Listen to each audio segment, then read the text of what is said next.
say now, I'm martyred by my yin. Big face Buddha, get my peace from within.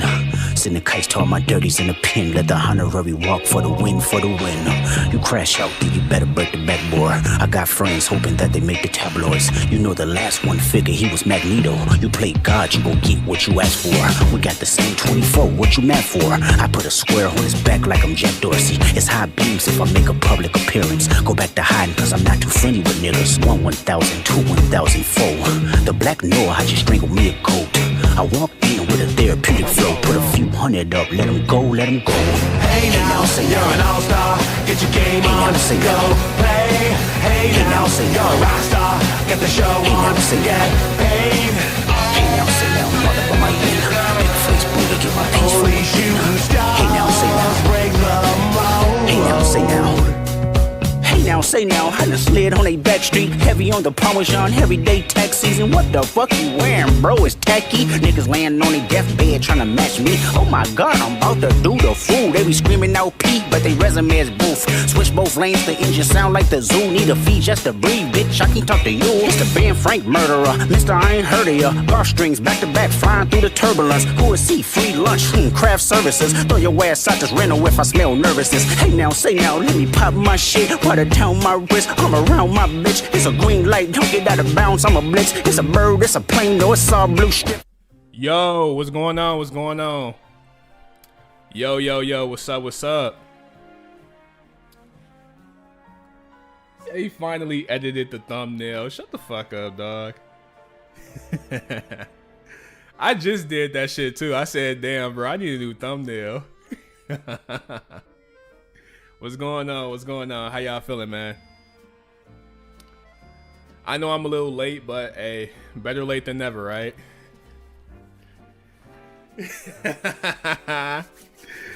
Hey, y'all niggas already know what we came here for. Y'all already know what we came here for, bro.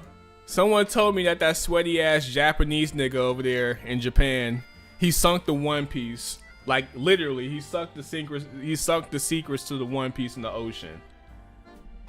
Where the fuck is that shit at? Let me see. Actually, it's on Twitter.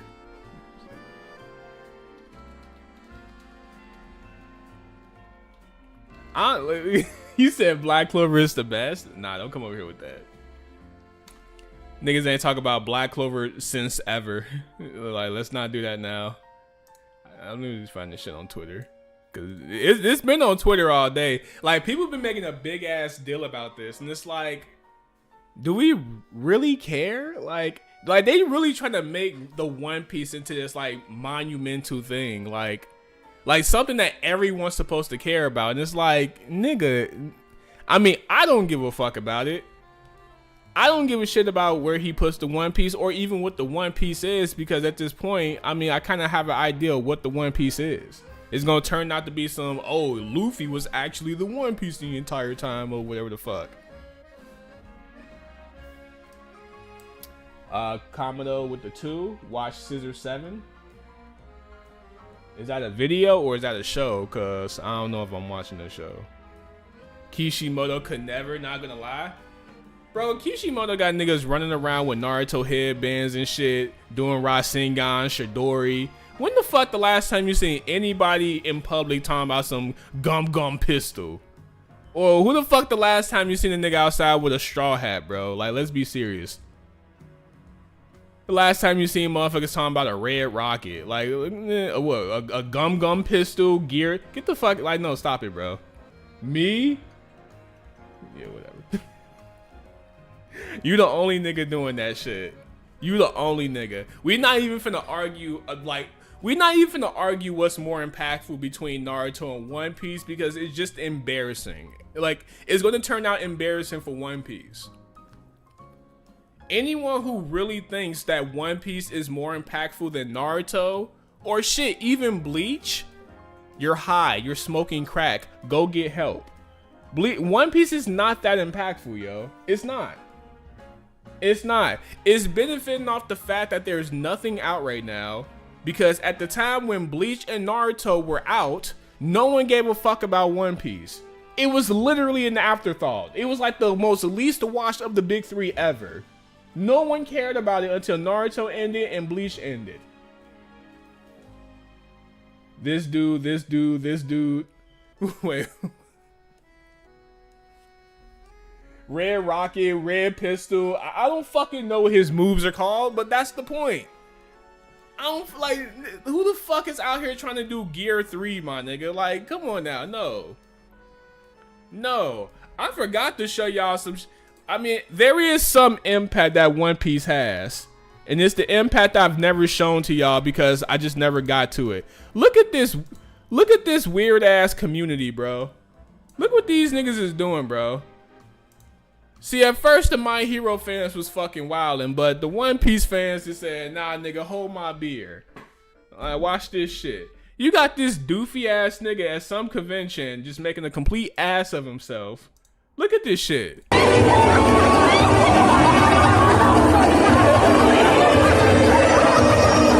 is not even zesty. He just looks fucking stupid. I told you these niggas are retarded. These niggas are fucking retarded, bro. See, y'all thought I was just like being mean or whatever. No, these niggas are fucking retarded. The main character is fucking retarded. He said kinda cringe. It is cringe. You never seen Naruto or Bleach fans or Demon Slayer fans or motherfucking Yu Yu Hakusho, Cowboy Bebop. Everybody in their mama smooth except for these My Hero niggas and One Piece niggas.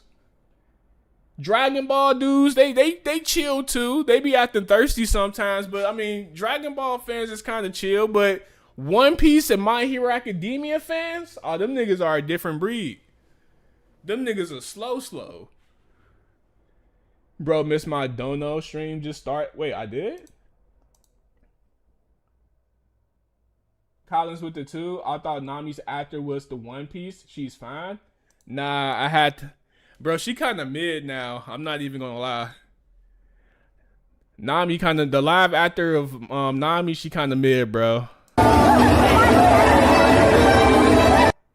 Yeah, so I don't ever want to hear about One Piece being this impactful show because the only thing it impacts is retards. So yeah. If you got niggas like this showing up at your convention, then look, this is not a flex. This is an embarrassment. Like, niggas call me a Demon Slayer fanboy. If I went to an anime convention and I seen a nigga in a Tanjiro costume doing this shit, I'm like, look, man, all right, whatever. I'm just like, hey, look, we just got to hold that L. Or I'm just going to have to keep the niggas from releasing that shit because we can't have this footage come out. You said you'll watch Scissor 7 on Netflix. I mean, look, dog. I don't know when I said that shit, but I don't even have Netflix. Let me just say that first. I don't even have Netflix. So how the fuck am I gonna watch Scissor 7?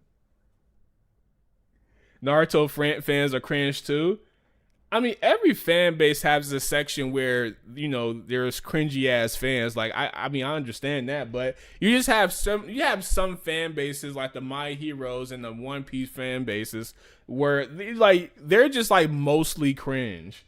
There's nothing redeemable about the fan base. They're mostly retarded and they're mostly cringe. Boxer with the 10. We can still have that private discussion about evolution. And since I'm taking the time of your day, I'll pay. How much do you have to pay for it? If you know you're not right now, because I kind of have an idea what I want to talk about in this stream. So not right now. So I don't know, maybe later or tomorrow. Is one of those, either later today or tomorrow. You said evolution is fake. To be honest, I really don't even want to talk about it. I don't even care about it right now, to be honest. It's one of those things where if you believe it, you believe it. I mean, I'm not going to try to convince you otherwise. I mean, you have your beliefs, I have my beliefs. That's just how I feel about it. Yeah, I know you're talking about me and you. I'm just saying, as of right now, are you talking about just you talking about like off stream? Because if you want to just talk about this shit off stream, I could definitely hit you up after stream. But on stream is like, I don't know if anyone want to hear that, or, you know, and I really don't want to. Okay, all right, I got you, bro. What's your Discord? Just send me your Discord and I'll add you and we can talk about it afterwards. Take this man to jail. And thanks for the 10, bro. You ain't have to donate. Semen Slayer, hey, calm down with that shit, Bruce. You can't call a nigga. You can't call. You know what's so crazy? Shitting on Demon Slayer in 2026 is wild, my nigga. Shitting on Demon Slayer in the big 26, like, nigga, are you fucking crazy? You can't shit on Demon Slayer when you have niggas outside doing this shit. And Bruce, you're a One Piece fan, bro. Who cares? Nigga, I care. And look at y'all. Look what y'all fans, look what y'all mans is doing, bro. He making y'all look bad. Nigga dressed up to do, nigga dressed up just to go outside and look fucking stupid. Like, come on now, bro. Bruce ass is a One Piece fanatic. Like, you need to move around with that shit. Alright, where the fuck is this shit at? Yeah, here it is right here. Yeah, whatever the fuck. Oda has written the secret behind the One Piece treasure on a piece of paper and sunk it to the bottom of the ocean. Once the series ends, the truth will be revealed. The question is, when the fuck will it end? One Piece ain't ending for like another 10 years, my nigga. I'm sorry. He gonna stretch the fuck out this story.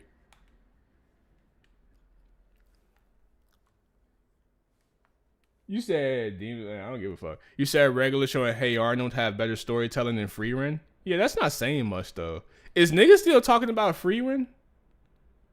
I just fucked her name up, but I don't care.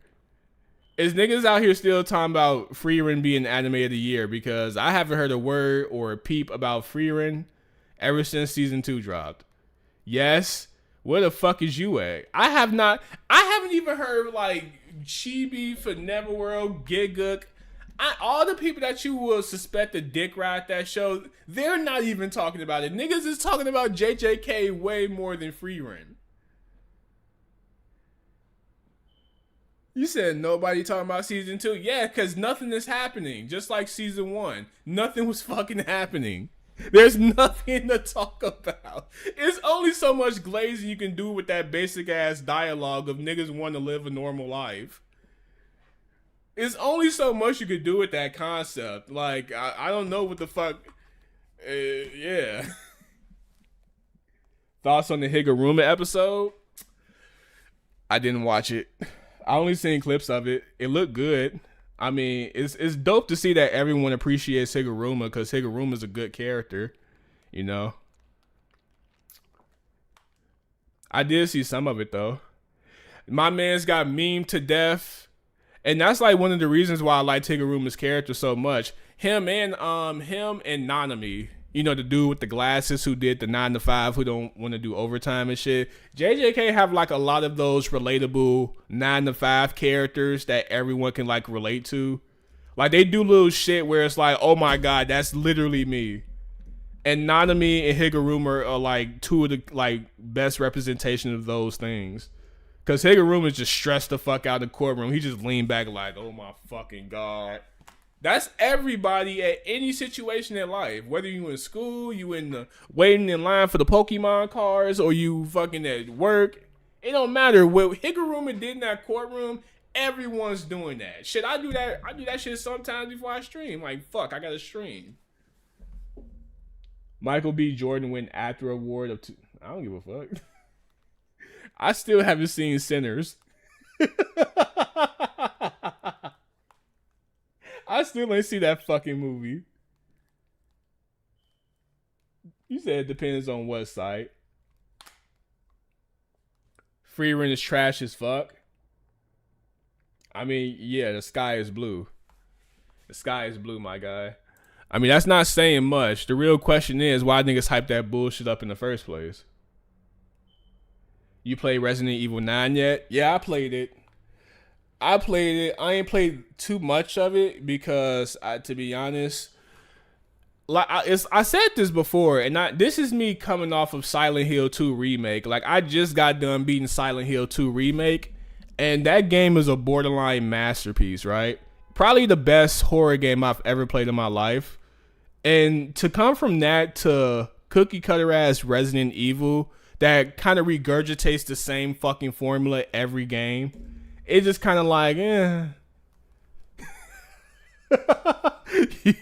it's like, do I really want to do this shit?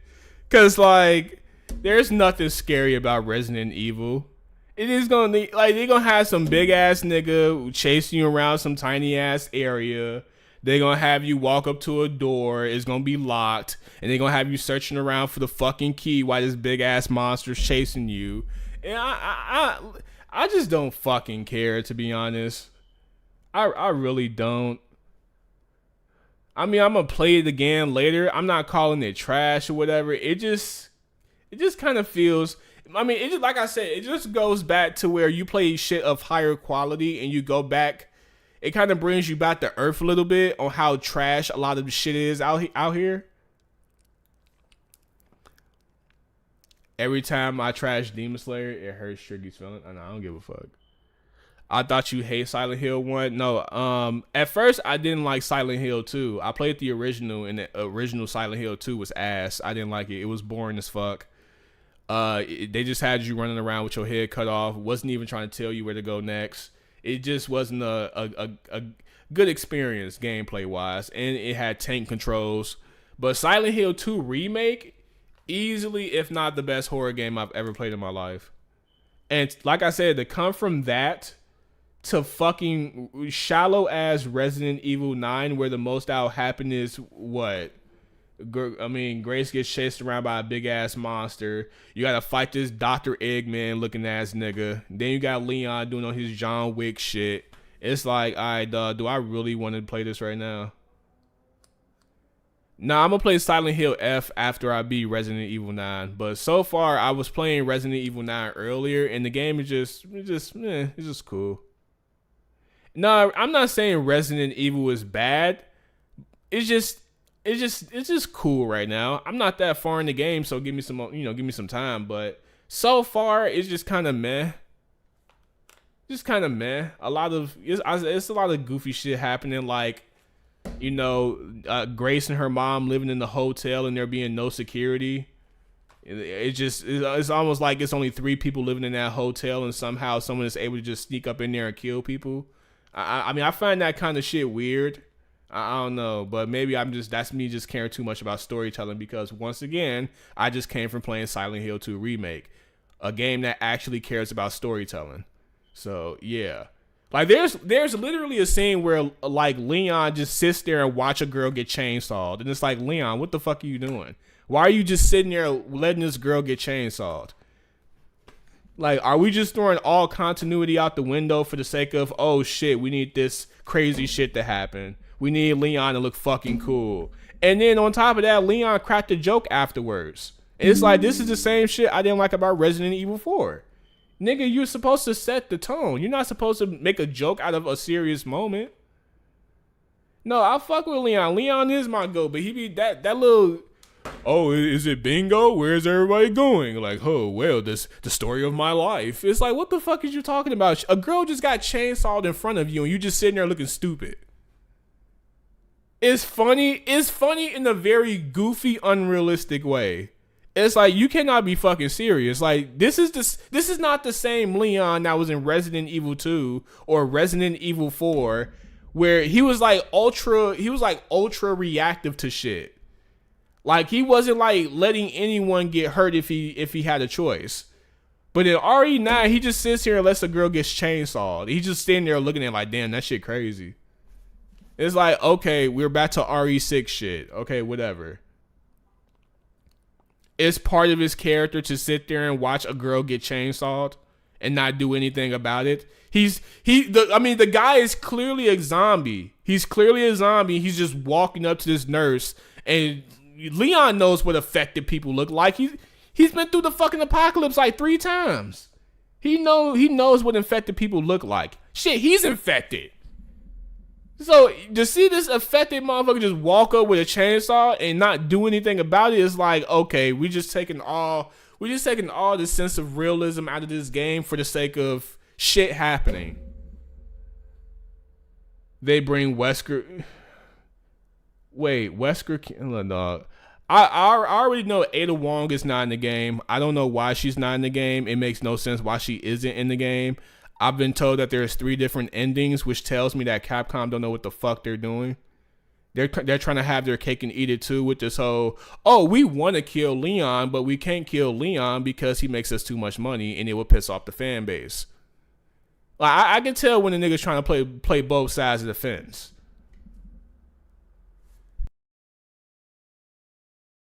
Like that's how desperate Capcom is right now. Like they're so desperate that they don't even want to take a risk like that. Yes, there's 3 endings. There's an ending where Grace dies, an ending where Leon dies, and an ending where everyone survives. I'm tired of having emo characters in video games. I mean, yeah, but I also don't want characters like Grace in the fucking game, because Grace is a horrible fucking character off the rip. This bitch, when I tell you, bro, this bitch cannot run in a straight line to save her life, and I get it. That's the whole point of her character, to add this very timid and nervous person as the character, because it kind of adds to the horror aspect. But if anything, for me, it kind of just makes the gameplay annoying as fuck, because it's like, you telling me, bitch, you can't run in a straight line? Like, look, dog, we get it. You're trying to add a sense of realism here, but I hate running with a character and they're constantly fucking falling. I hate where she runs and she's running like a fucking inflated balloon, like one of those damn inflated balloons that be in front of the damn car lot. You're like, what the fuck is... Let me see.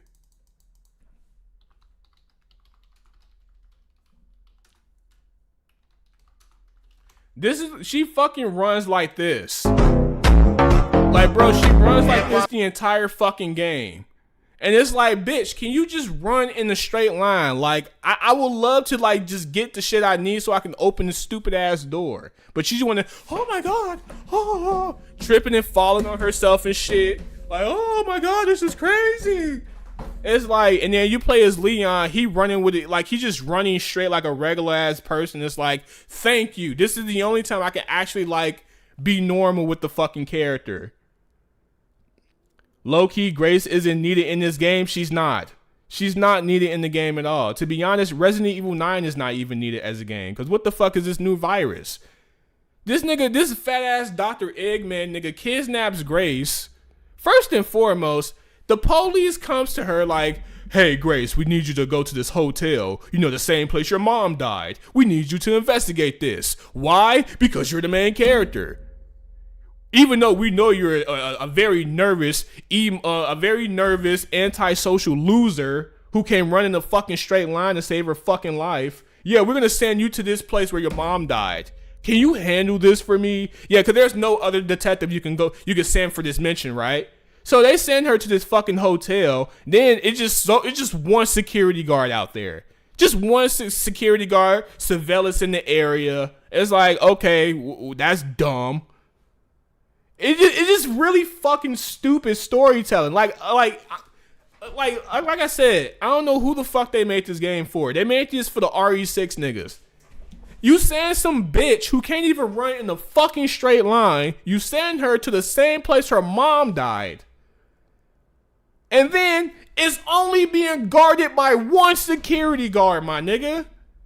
One security guard.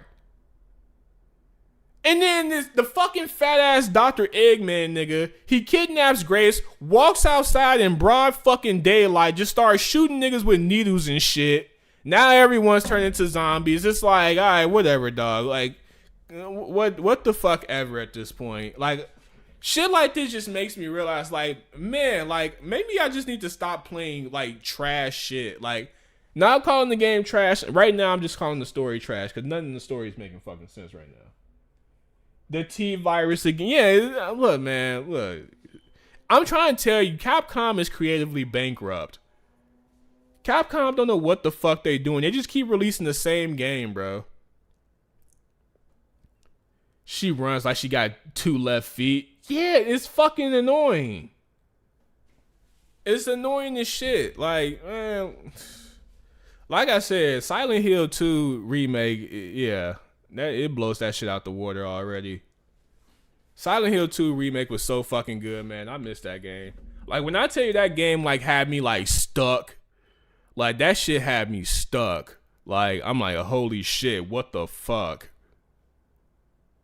But anyway, I went off on a tangent. Let's watch this shitty ass One Piece, whatever the fuck. So nigga, at the $4.99, react a little bit to Breaking Down 7 Audition Volume. I got you, bro. That game sucked. We missed Silent Hill PT. Yeah, we was robbed. We was robbed of a banger, bro. All because of Konami. Bro, the way Tricky was hyped about RE9 to now is like night and day. Yeah, because like I said, I played Silent Hill 2 Remake and that game was fucking amazing. Like I said, it might be my favorite horror game of all time. All time. I played a lot of horror games. That might be number one, my nigga. That's how good that shit is. Like, when we talk about horror games that know how to set a horrific tone, like, they just know how to set the atmosphere, the tone, my nigga, that alone can make the game a fucking damn near a 9 out of 10. A hype merchant? Yeah, whatever, nigga. Yes, it's better than... Nigga, yes, Silent Hill 2 Remake is way better than Aliens Isolation. You can actually fucking fight the people that's trying to kill you. You can actually, and in Aliens Isolation, you just walking around the same areas that look the same. Aliens Isolation low-key kind of ass too. I'm not even gonna lie. It's a decent horror game, but niggas put too much sauce on that shit. The Quarry. Do you like Dead Space at all? Dead Space is very mid. Dead Space 2 wasn't even a horror game. That shit was just it was just Resident Evil 4 on crack. Dead Space 1 wasn't even scary. You know a game that everyone shitted on was unironically like way scarier than Dead Space? Let me see.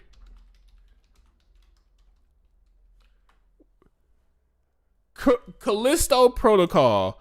Callisto Protocol unironically is more scary than Dead Space. Dead Space wasn't even fucking scary. Nigga said Five Nights at Freddy's. Your generation is so cooked. You niggas, your generation would actually think Five Nights at Freddy's is a scary game.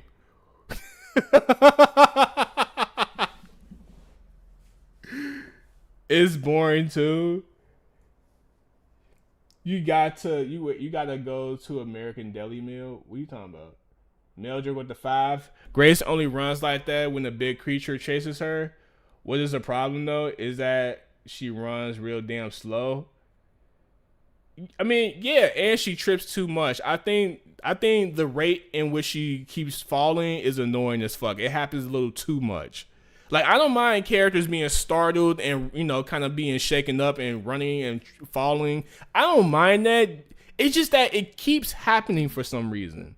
Like, it's happening a little too much. It's like, I get it. You already proved your point. Now, can we stop fucking doing this? And the game keeps doing it. And it's like, ugh. And keep in mind, this is also you trying to find the fucking screwdriver so you can open the damn fuse box. So on top of me trying to find the fucking screwdriver to get this fuse from the fuse box, I got this big ass monster chasing me in this tiny ass hospital. Like, what are we doing, bro? What are we doing? Is this supposed to be scary or is this annoying? Because I don't find none of that shit scary at all. I just think it's annoying as fuck. It's Poppy Playtime gameplay, but I can't even call it Poppy Playtime gameplay because Poppy Playtime took that shit from Resident Evil 2. So I can't even call it that, but why you hating? FNAF is so ass. Anyone who really thinks Five Nights at Freddy's is a top 20 or 30 horror game of all time, you niggas need to go outside and touch grass. Or you niggas need to go touch a keyboard and play other games besides FNAF and Poppy Playtime and all them other YouTube Markiplier ass games. Just stop it, bro. I get it, Corey S. Kenshin's your favorite YouTuber, but just because they say Poppy Playtime is the shit doesn't mean it's the shit. There's other shit you can go play, bro. Even Amanda the Adventurer is better. Amanda the Adventurer was ass. Bro, none of these YouTube horror games are good, bro. None of them. Like, they have decent concepts. Like, they have enough to where it makes you interested in playing the game. But once you actually play it, it's like, this shit is trash. Scariest game you played? Silent Hill 2 Remake.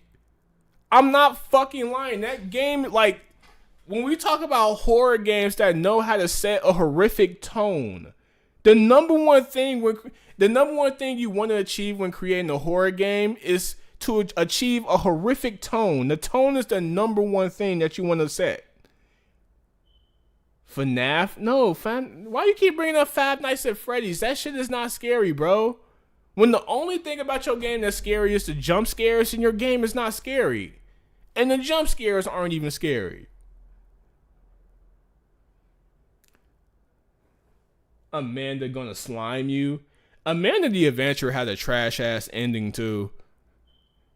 That was such an ass ending. Like, I'm like, all right, dog. So Wooly was the evil one the entire time. Nah, Silent Hill 2 Remake is way better than RE7. RE7 is very high on my list though. It's very high on my list. Yes, it's done. Amanda the Adventurer is done, bro.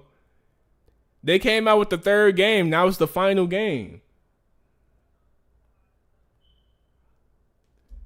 A-List exists, liked Five Nights at Freddy's. Well, that makes sense. They like One Piece. Like, that's a sped game. Niggas with ADHD like games like that.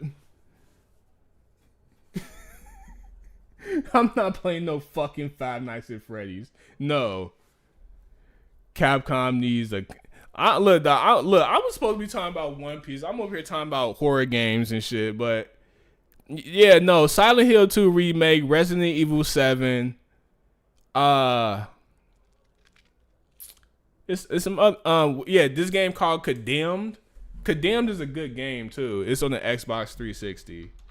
Condemned. Xbox 360. Yeah, this game is fucking crazy.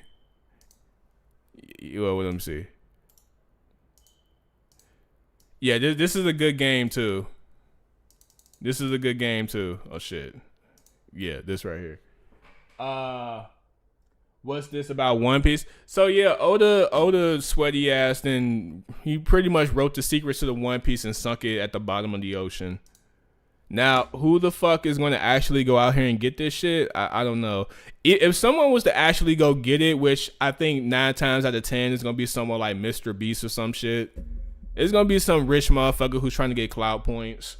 Like, oh, let's go get the One Piece. Like, literally, because if you find this, supposedly the secrets of the One Piece is in there. I'm telling you right now, they're not finna let anyone go get this shit.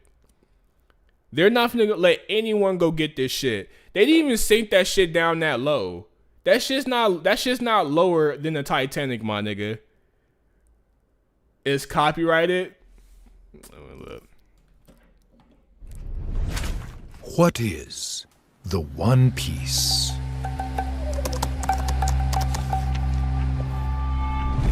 That answer has been determined since the very beginning.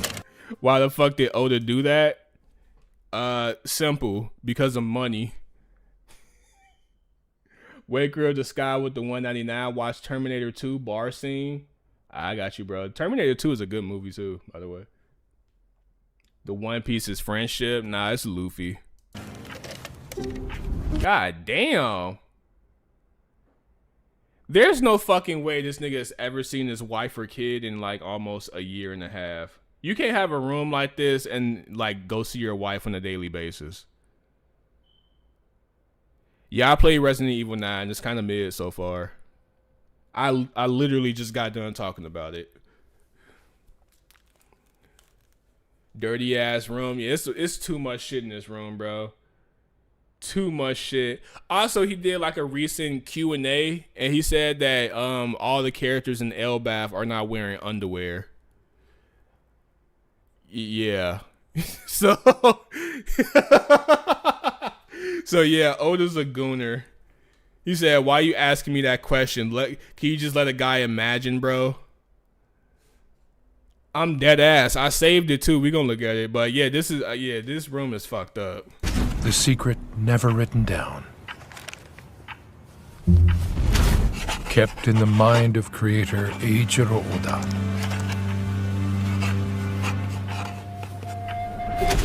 At long last, it has been inscribed on paper.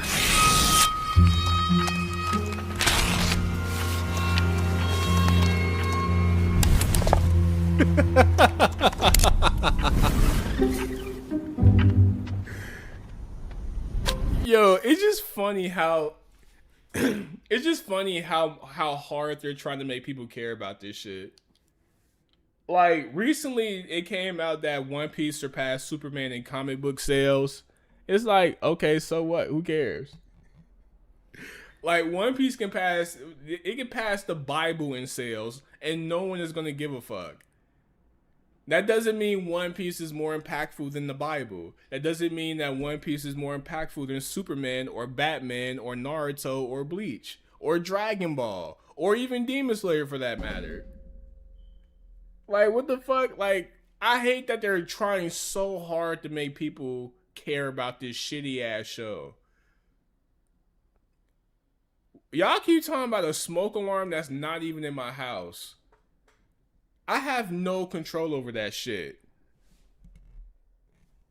One Piece Glaze is crazy. Yeah, they coming out with the live action. They trying so hard to make niggas care about One Piece. And it's like, niggas, like, no one fucking cares, bro, except the One Piece niggas. Comics are shit. No, they're not shit. They just don't know how to be consistent. That's about the only issue with them. But for the most part, comic books are fun to read. They have great art. Some of the comic book stories are actually really fucking good. It's just unfortunate that they can't be consistent with each other. So, but I mean, yeah, bro. I would most definitely collect the comic book before I collect the guy. Well, nah, I can't say that because I have a collection of manga, and I don't have a collection of comic books. But read Absolute Batman? Nah, I'm good. One Piece will never be impactful as my GOAT Spider-Man. Yeah, it's like, if you're telling me that One Piece is more impactful than Spider-Man or Batman or even Superman, my nigga, like, you have to be fucking retarded. I swear to God, I'm gonna change the fucking batteries myself for that smoke alarm, because how the fuck? I hate that shit is so fucking close to my house. You said, yeah, it be different writers and shit? Yeah. Yeah, so. Nah, because that shit's starting to piss me off because I don't even realize it until someone in the chat brings it up. I swear to God, I'm going to change that shit myself. Because I have to start recording. I have to start recording the vocals for my video soon. And if I'm going to have that shit in the background chirping, I'm going to be pissed off. Because that shit's not even in my place. That shit's in the hallway.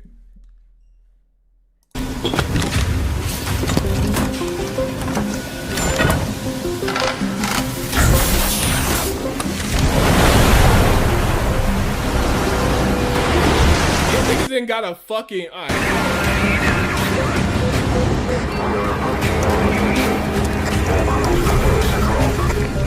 Until the whole story is revealed.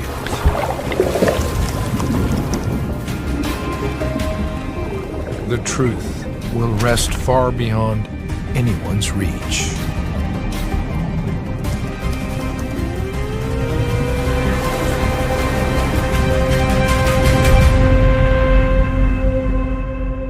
Damn, 651 meters? How deep is the Titanic? Let me see. If that's 651 meters, how deep is the Titanic? Oh, shit. Hold on. Meters. Damn. Oh, yeah. No. Yo, the Titanic is 3,000 times more than what the fuck the One Piece is right now. 3,000 times more. That shit says 651 meters. This shit says 3,800 to 3,810. Niggas is gonna find that shit. Yo, niggas like, wait, that's all? And drop the location. We over there. Shit, niggas had that shit by the night. Niggas had that shit fucking around, had that shit by next week.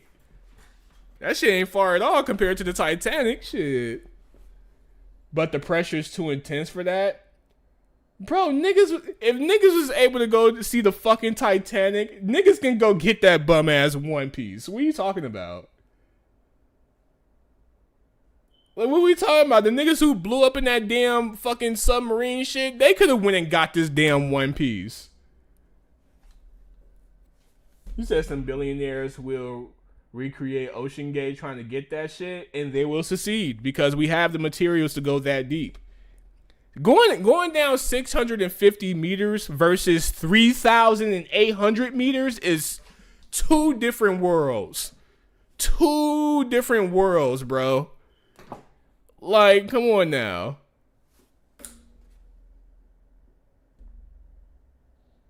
You said who is finding this shit? I don't know, Mr. Beast. I'm trying to tell you, if someone actually goes out here and try to find this shit, and they actually find it, fam, when I tell you they're gonna send so many FBI agents to that nigga's door. Japan gonna send mad legal papers, cease and desists. Bro, they gonna be on that nigga's ass, whoever finds this shit. Shonen Showdown will find it, yeah. Shonen Showdown be the next dumb nigga to get blown up in the submarine trying to find some stupid shit. Hey guys, it's Shonen Showdown here. Boom. We're like, no. That's the last thing we fucking need. Is Shonen Showdown trying to build his own submarine to go fucking get the One Piece. Him and his little YouTube friends can go down there if they want to. They're gonna be some dead motherfuckers.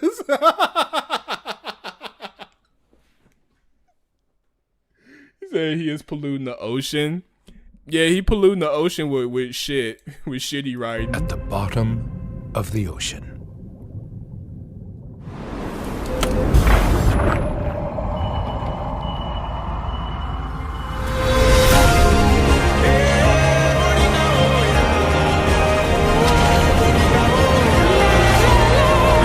Most overrated fucking story of all time. It is not that serious.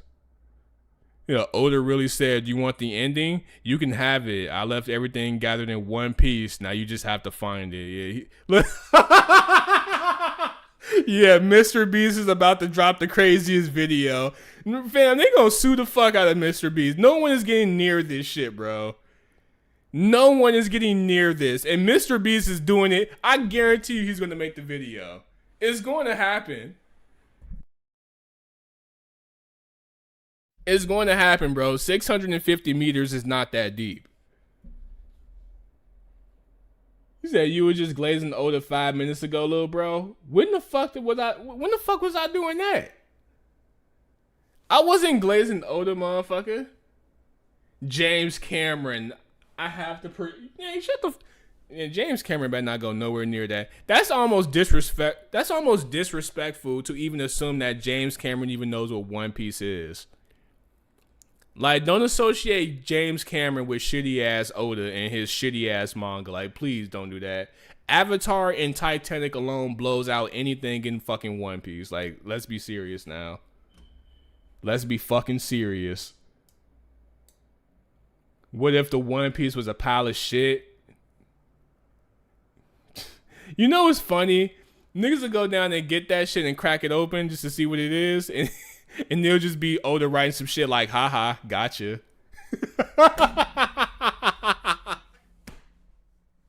Like, that would be fucking funny, I'm not gonna lie. Niggas actually took their thirsty ass out there to crack that shit open, and that shit just says, yeah, nigga, gotcha. Or it'd be this fucking be like a receipt from a ramen restaurant or some shit.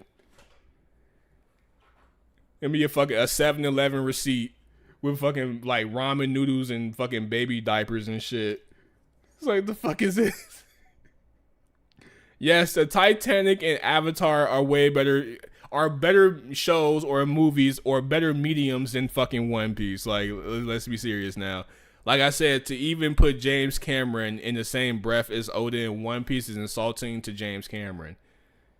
He is way more iconic than Oda. I don't give a fuck what anyone says. This nigga actually went to go see the Titanic to film the movie Titanic. Oda has never done no legendary shit like that. You know how gangster you have to be to want to go see the Titanic underwater? Nigga, you know how dark it is down there? He made the Terminator? Oh, wait, hold on.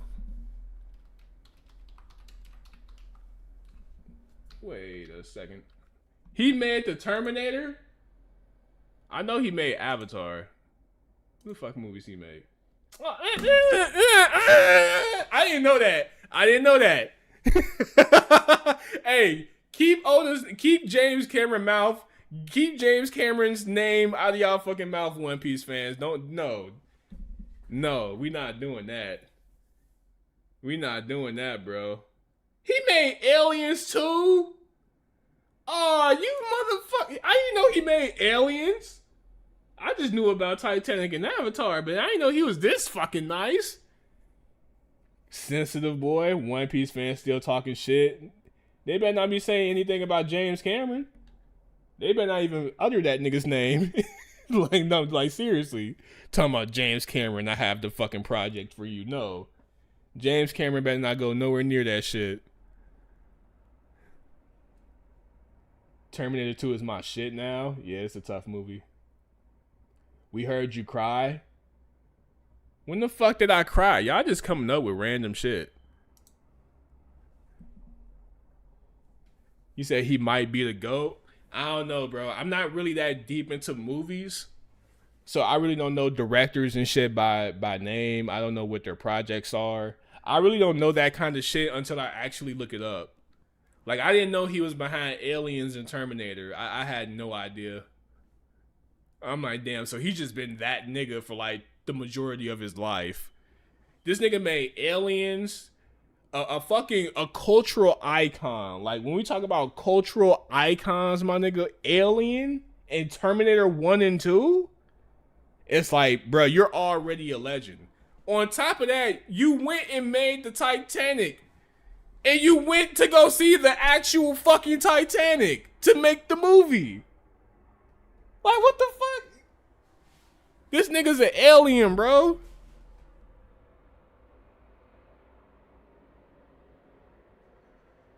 Smoke alarm. Y'all niggas gonna keep bringing up that fucking smoke alarm. I'm gonna change that shit one day. Watch. Nigga like, where the fuck it go? It's like, I took that shit out. Shit was way too loud. Alien and Terminator ain't touching One Piece. Yeah, you're fucking wildin'. You fucking wildin', bro. Alright, so apparently this guy is upset because the power scaling in One Piece is fucked up, which I'm confused on why he's just now bitching about this. One Piece has been out for like, what, almost 30 years at this point. This nigga is, I'm pretty sure he's a YouTuber who dick ride One Piece all the time. I don't watch his content. He just went trending because he's bitching about something that was always present since chapter fucking 1. But I mean, whatever. Triggy has PTSD from the living in the hood. Nah, I ain't got no fucking PTSD. Hell no. I haven't been in the hood in so long, bro. He funny as fuck. So why is he just now bitching about power scaling now? Like, didn't this nigga not read Enies Lobby, Skypiea, like Alabasta? Like, he didn't read none of those arcs where they made it very obvious that Oda didn't give a fuck about power scaling? He said, what you mean? I saw you there last week. Nigga, I wasn't in the hood. What are you talking about? Wait, what the fuck? It's dumb. It's dumb. It's really dumb. Can we just admit it? Oda doesn't give a shit about power scaling. Let's be honest. Let's be really honest. Let's be honest for once. He doesn't care about power scaling. Oda does not care. Whatever he wants to write is the truth. That's it. The Holy Knights are trash. They're not good, but Oda will make them good because he wants to make them good. There's no coherency in Oda's power scaling at all. There never has been coherency in his power scaling at all. Hockey, we thought we know everything about hockey. Then he invents another thing about hockey that we need to know. Oh my God, how do you defeat a Holy Knight? More Conquerors hockey. What's the More Conquerors hockey? Oh, it's Smash. He gets one Mickey explanation. There is no power scaling in this story. It is a waste of time to power scale in this story. Genuinely. It is a genuine waste of time. All it serves is ruining your day. That's it. Trying to make sense of Oda's power scaling in this story is like literally taking a plate and trying to hammer a nail, and the plate will always break. So yeah, you said 30 years too late, and yeah, really, like real talk. I don't know why he's just now bitching about this. This shit has always been present, and I didn't know about all this extra shit about them adding shit to hockey. Is that true? So you need a different form of hockey to beat Holy Knights? Like, what we doing right now? Like, I hate when I say some shit and then like niggas would shit on me for like being like being critical about this type of shit, like the power scaling, hockey not being fleshed out or thought all the way out. It hasn't been thought out all the way through. Like I swear to God, I've been saying this type of shit. And I've had niggas get on my ass because I brought these things up.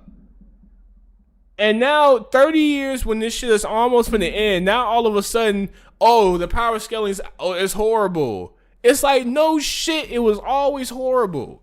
Y'all wasn't saying this shit when Luffy got hit with fucking lightning.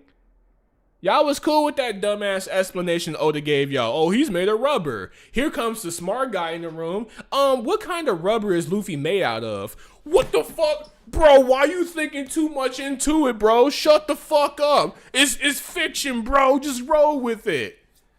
Nigga, that's part of power scaling. Power scaling is just not for like, dick measuring contests on who favorite character can beat who. Power scaling is important because it adds logic to shit. Without power scaling, you will have the fairy tale plotline of niggas just beating characters because they're really mad and their friend got hurt. I've been saying this shit for the longest, and I've been getting killed for it. Yes, Gear 5 is terrible because it adds no tension. It's literally Oda just saying, yeah, Luffy can do whatever the fuck he wants to fit whatever scenario he's in right now, or whatever scenario he gets in. It's bullshit. And when niggas tell me this story is well written, I just scoff at these niggas like, there's no fucking way. There's no way you motherfuckers can talk shit about Demon Slayer. There's no reason why you niggas should be talking about Naruto or any other fucking story out here having issues when you dick ride One Piece. You can't do that, bro. One Piece is objectively a horrible written story. If I was just to follow through with my One Piece video, just calling out all the issues, that video would be over 2 hours long with the amount of shit I could say on what makes the story bad.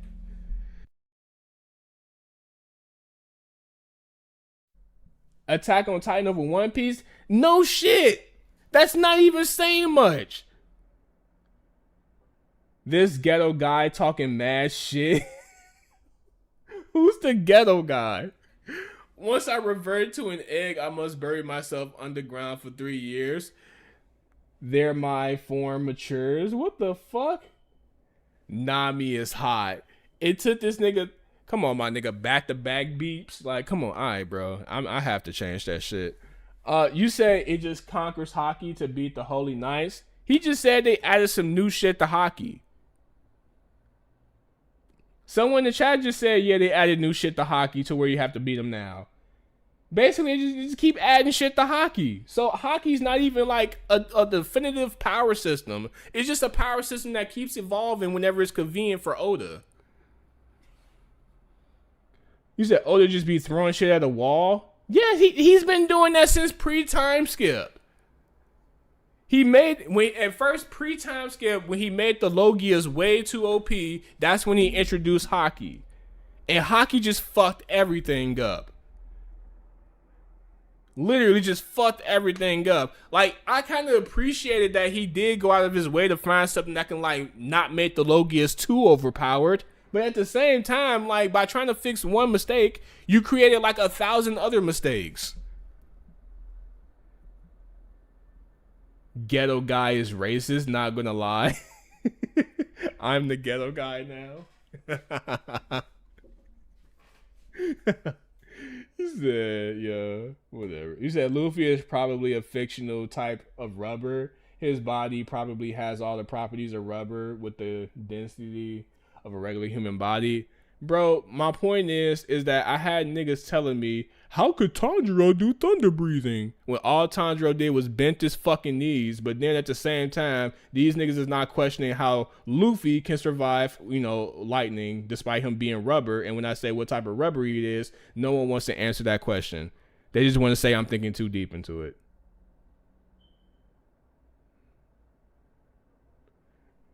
Ghetto senpai. I don't even give a shit at this point. It's fucking, I mean, like I said, just take this as a note that no matter where you go, smoke alarms they're always gonna beep, bro. It just happens. Like, I'm in a predominantly white and Mexican area. I don't know why they won't change the fucking fire battery thing. I don't fucking know. I took all that shit out in my house, so yeah. Yeah. Not mine. Hey, look, it doesn't happen everywhere. Maybe because they're a lot more responsible, but I'm finna get ready and take that shit out myself. You said we know the grass. Wait, what the fuck? You said call the company and complain. Nigga, we not talking about my place right now.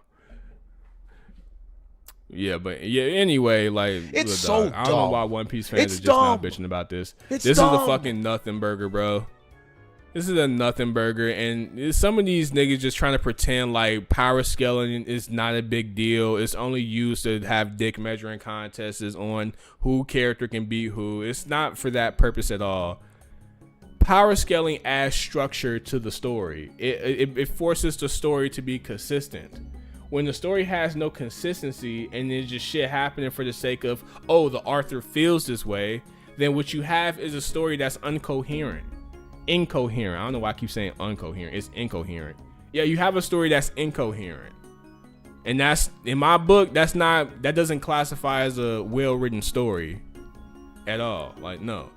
This nigga says Stan Lee said it best about power scaling. The winner of any fictional fight is simply whoever the script writer wants to win. Doesn't matter if one character can lift a planet and his opponent can beat an ant. LOL, if the author wants the weakling to win, it will happen. Yeah, I don't give a fuck. Just because Stan Lee made Spider-Man, I don't give a shit. This is a stupid ass message from Stan Lee. You said I agree with Fred. What the fuck? Smoke alarm. Oh shit. Yo, it's crazy that that's the one thing niggas pay attention to is the fire alarm. Hey, shit, hold on. Let me see if I can accommodate this. Let me see.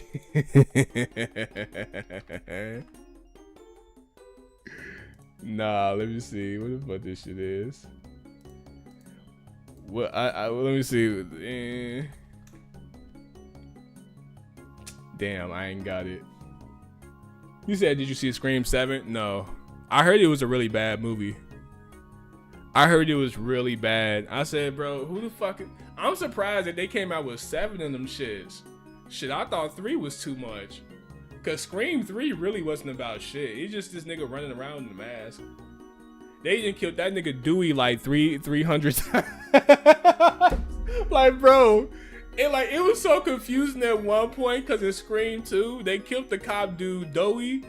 He stabbed his ass like, oh shit, they killed Doey. Shit fucked up. But then he came back and got stabbed again. It's like, wait, what the fuck is going on?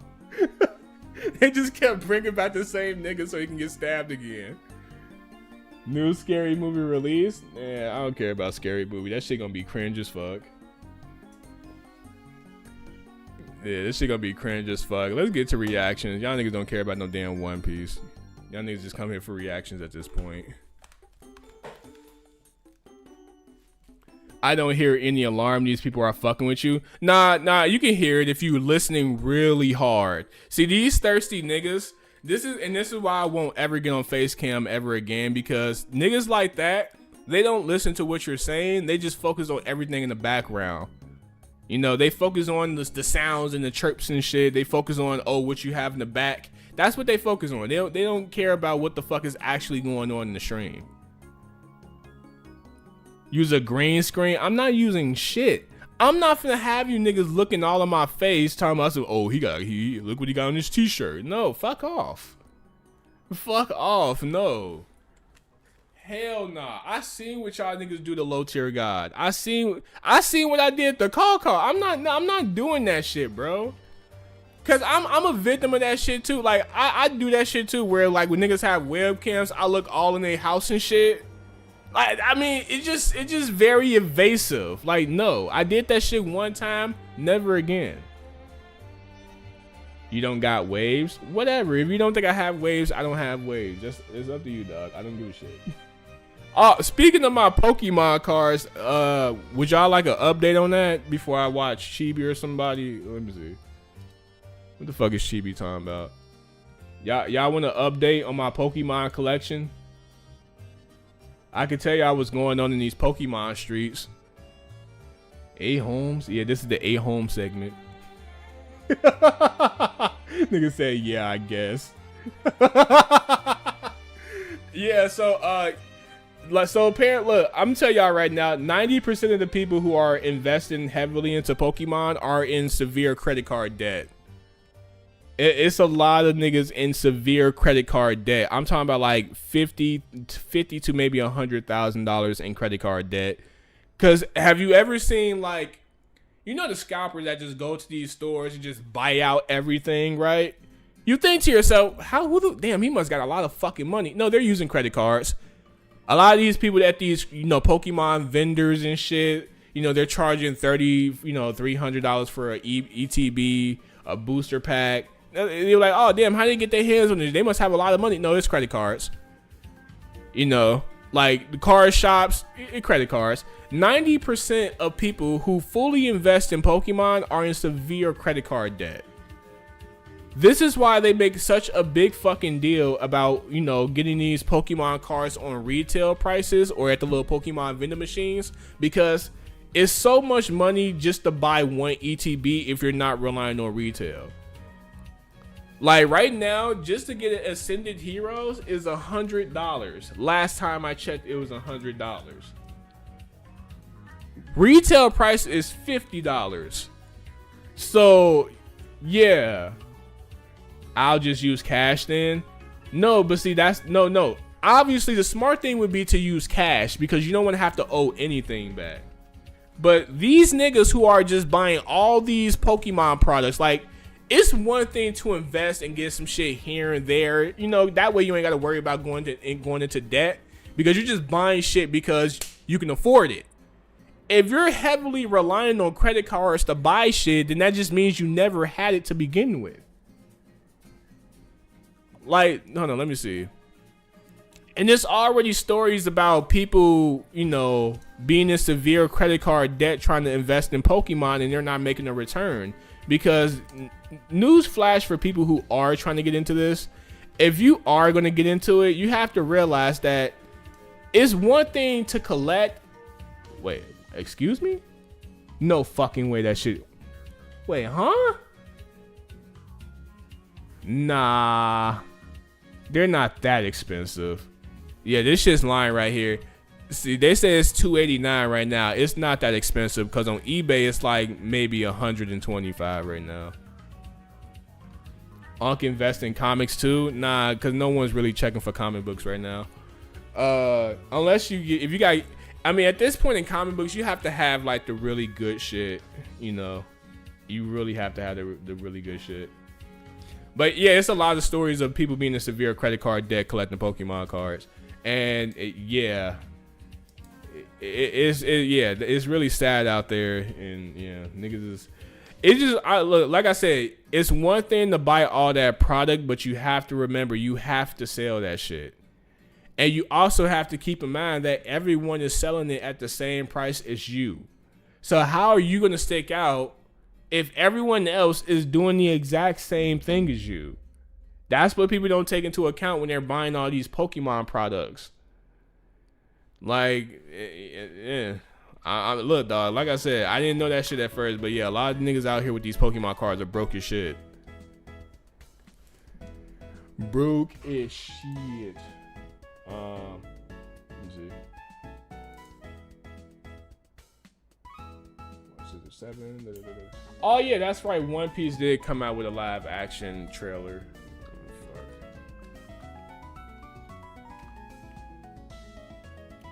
Can you give me one, bro? Just go to your local grocery store that has it, and yeah, you'll be able to find one. You might have to fight through some Mexicans, but I mean, you'll get one. There are 100 of us.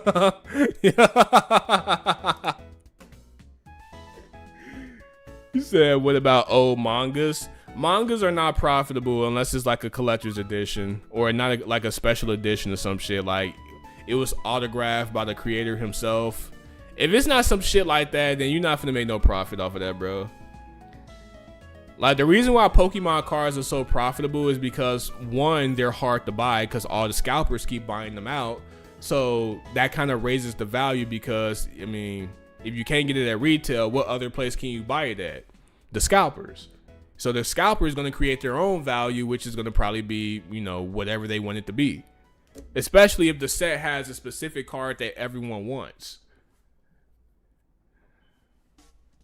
Why you niggas keep coming to my chat talking about 6'7"? This nigga fiending for it. He said say 6'7". Nigga said chirp. Alright, bitch ass nigga. Can you watch Carnage versus War Machine? I'll think about it, bro. There are 100 of us. And only one of you. Hell nah. That's not gonna be a problem. Let's go! My friends. We've come a long way from the East Blue. Come on, my nigga. Nami looking nuts with that wig. Just take that shit off, dog. She has to take that goofy ass Lois Griffin wig off, bro. She has to. Why is Nami boxing? Bro, cause I mean, Nami always, well, I ain't gonna say she could always fight, but she always was throwing hands in One Piece. It's just, man. She's cute. That's not, yes, this is Nami. But she kind of is throwing me off because Nami doesn't have a Lois Griffin wig on. She need to take this stupid ass shit off. Long way from the East Blue. And this black ass nigga with this white ass wig is throwing me off too. Like, Blue.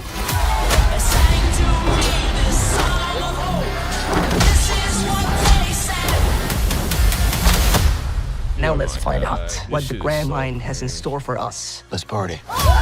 Peter.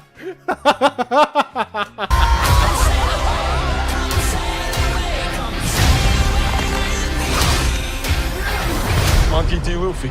World government wants your head. Sorry, Smokey. Oh my god. These niggas cannot be serious. What the fuck is Smoker? Monkey D. Luffy.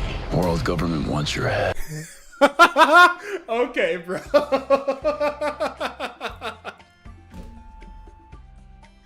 Alright, dog. Okay. Okay. Your mic is acting up. It is? I mean, it says it's doing fine, so I don't know. This is some goofy shit. This is really goofy. He looks like a stoner. He don't even look like Smoker. This nigga look like he just got done beating up his wife or some shit. They got this nigga looking crazy. Yes. Like this nigga like he just did a whole line of cocaine and he said, all right, nigga, get on set. Like, he looked a little too geeked right now. Like, Smoker is I've never seen Smoker smile before. Why is this nigga grinning with 3 blunts in his mouth? Yeah, he got a coat beater. Whatever the fuck that shit. Wife beater, coat beater. This is a nasty ass casting right here. Sorry, Smokey, but we're kind of in a hurry right now. There's something swimming right for us! Brace for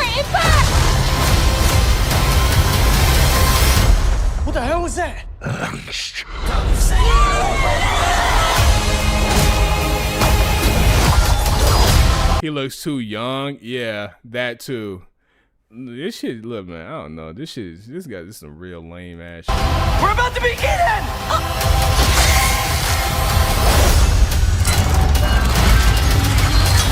Alright, man. Let's hope you're hungry. Alright, man. Okay. This shit is so gay. I'm not even gonna lie. This shit is so gay. Wapu's mouth looks insane.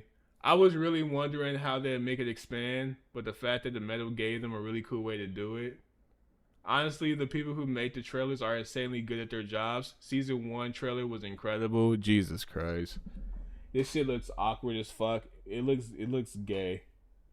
Very gay. I'm too employed for this. That's a really good way to put it. I'm way too employed for this shit. Like, nigga, I am not touching this shit whatsoever. I'm not doing a review. Nigga, no. Especially after nigga try to gaslight me into thinking season 1 was good. It's like, nigga, y'all have to be fucking trolling. It's crazy to think grown adults watch this shit unironically. Yeah, niggas unironically would sit their ass down talking about something. Yo, I can't miss out on that One Piece. It's like, nigga, if I hear a nigga talking about the One Piece live action like it's fucking Breaking Bad or some shit, I'm gonna lose my fucking mind, yo. I better not hear a nigga talking about the One Piece live action like it's Ozark or some shit. I'm gonna lose my fucking mind, yo. Yeah, they had the shit in theaters. Like, bro, oh my God. These niggas are so corny. They had a whole movie premiere where they was doing the red carpet. Like they're so desperate to make this shit a thing, man. They're trying so hard to make this a thing. This shit came out 5 days ago. Yes, this shit's for preschool. There's gotta be some safer islands around. How the fuck can you be over the age of 21 watching this shit? Like, seriously. This is like my grown ass watching Teletubbies or something. Here. It doesn't seem like it. We're low on food and pretty much everything. This could be our last chance to stock up before we get into the Grand Line. It is dangerous to enter the Grand Line underprepared, and we're not that far away. Maybe we could... You're free for the first time in your life. Haven't you earned the right to buy yourself a little something nice? No. No. Don't you fall for it. Damn. Sanji never even got this intimate with Nami. Like, what the fuck? These freaky ass niggas. Sanji is not British. Yeah, that too. But I mean, you know, like he like his background in cooking is kind of like in that, you know, Italian cuisine type of, you know. But even then, this nigga don't really sound Italian. He sounds British as fuck. Sanji trying to riz. Nah, Sanji never got this close. Like, Nami look like she kind of fucking with it. Like, this is already out of character for Nami, because Nami never really fucked with Sanji like that. Like, Sanji like he already cracked this bitch. Life. Haven't you earned the right to buy yourself a little something nice? No. No. Don't you fall for it. A nigga sniffing her hair and shit. Nigga, this is sexual harassment. This nigga sniffing the bitch's hair. Could do with a little shopping. What? Yeah. What? Curse you, Sanji. Curse you. And your charm, your chiseled jawline, your ocean eyes. We need someone who can talk some sense into the... Zoro! Zoro! There's no fucking way niggas think this is good acting. Joe Biden Sanji. That nigga do look like Joe Biden, like a younger version of him. Buddy, back me up here. Sanji and Nami want to go to an island full of Marines to go shopping, which I think is a pretty... Oh, Nami ain't got no ass. Yeah, nah. And she cup C's that, them cup. Damn, nah, them cup B's at best. Stupid idea considering me and Luffy on our wanted poster now. Tell me you agree with me. Shopping. Yeah, can you believe it? Oh yeah, that's right. They did turn Zoro into Sasuke. Sasuke had way more charisma than this shit right here. I don't know why they turned Zoro into like this motorcyclist, you know, like this little the Harley motorcycle motherfuckers. They turned this nigga's whole personality into a badass biker. Why he's Asian? Because Zoro's Asian. Sasuke was a nice person. Sasuke had more personality than this. This nigga has no character whatsoever. His whole character is just be as cool as possible. And that's not even Zoro's character. Zoro's character isn't about just being cool. Like, he's also like an idiot and goofball like Luffy too. He's just a lot more, he's just a little bit more chill than Luffy. But he's basically, him and Luffy basically the same fucking character. Ultimate with the 199 trigger, you playing the new Resident Evil? Yeah, I already talked about it earlier. It's mid as fuck right now. It's really mid right now, but I'm still in the beginning stages of it, so yeah, right so far, I mean, I'll give it like a 5 out of 10 so far. What? I need 2 more swords. Been feeling off. Since the sword shatter and ass kicking Mihawk gave you? Shut up, you weren't even there. Well, that's all I needed to. Sorry, Usopp. That's another vote for Lowtown. This isn't over yet. Where's Luffy? What do you think? Luffy! Crew meeting. Okay, all right, man. Okay, all right. I'm. And you telling me this show is not for speds? Look at this shit. You telling me this show is not for spares? A jump scare?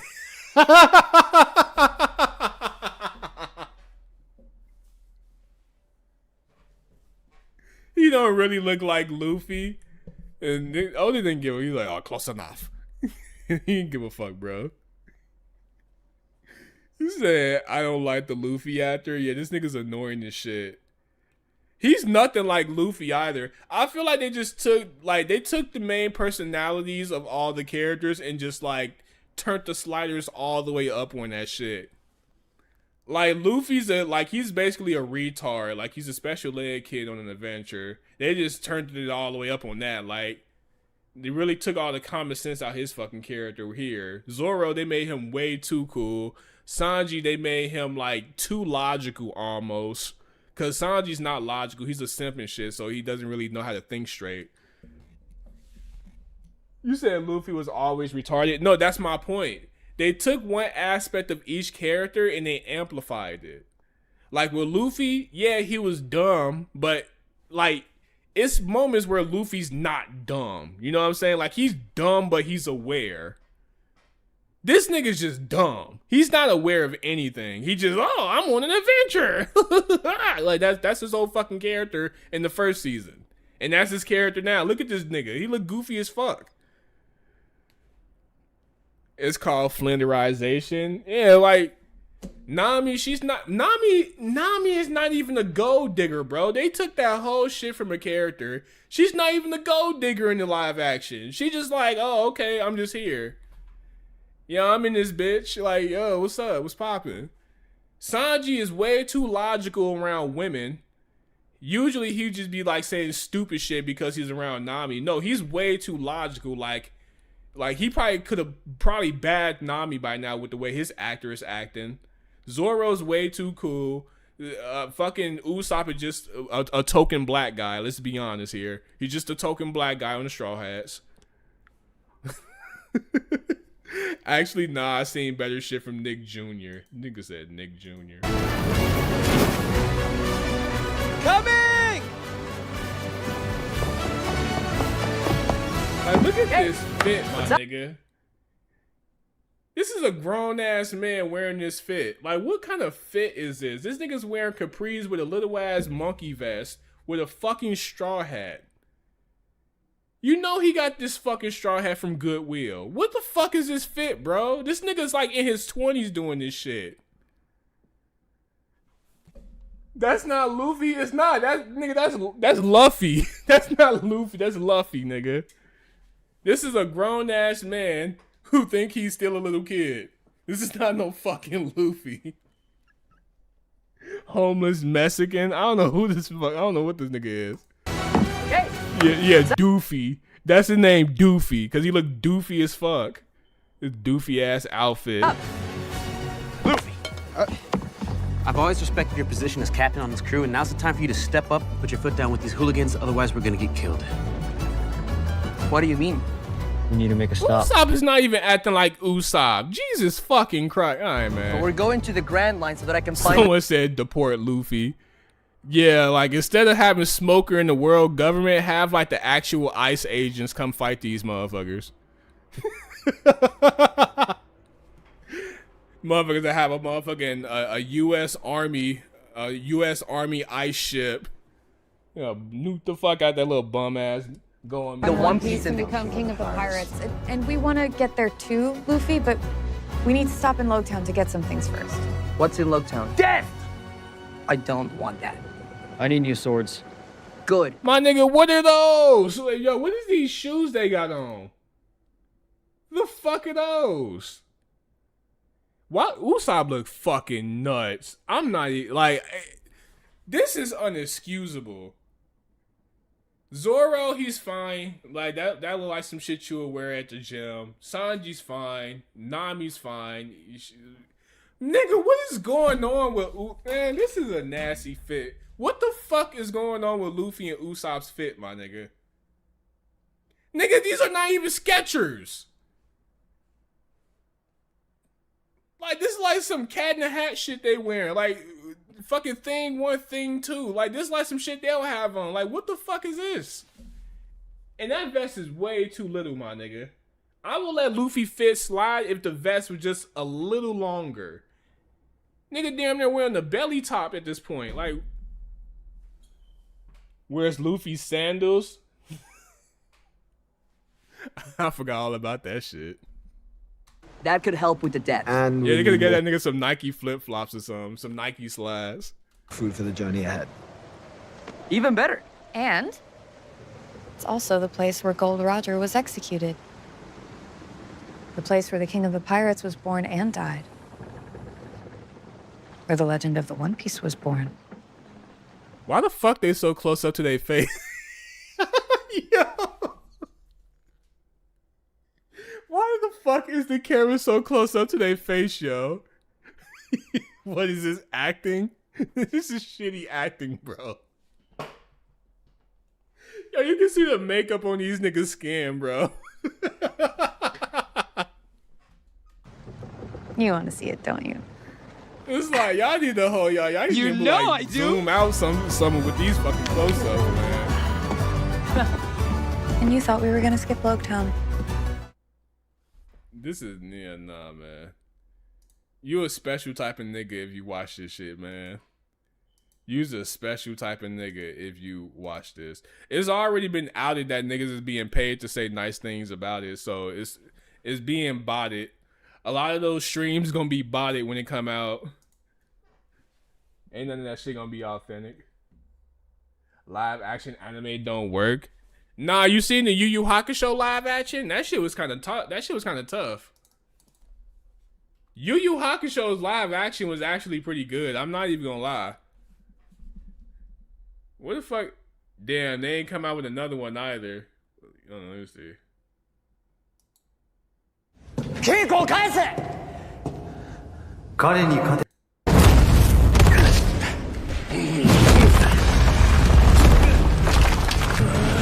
Like, they got the little Power Ranger shit too, but it just looks a little bit more authentic, you know?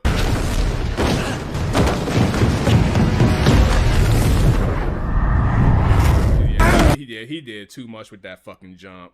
That jump was crazy, man. You ain't had to jump that damn high, bro.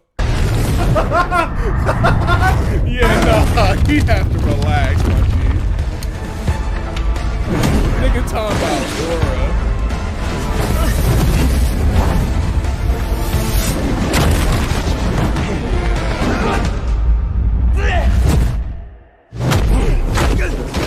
Yeah, I mean, look, I look. Looks higher quality. Yeah, because you can actually, like, even though they're doing the Power Ranger shit where they're, like, over-exaggerating their movements and how they're, you know, how much they get hit, it just feels authentic because there's actual choreography in the fights.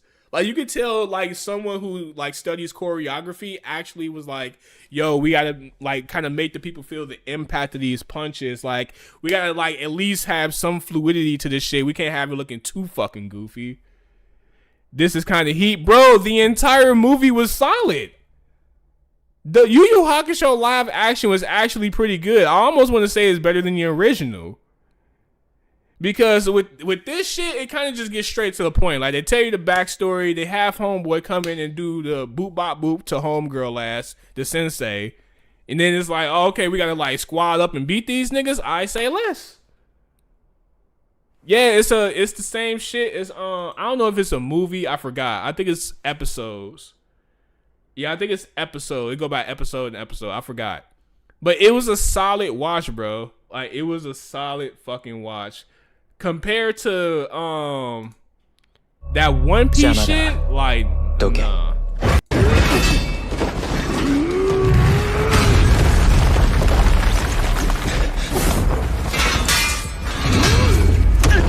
Yeah, like, it don't look that bad. It don't look that bad. Read JJK Medulo. Let me see. Did they come out with a new chapter or nah?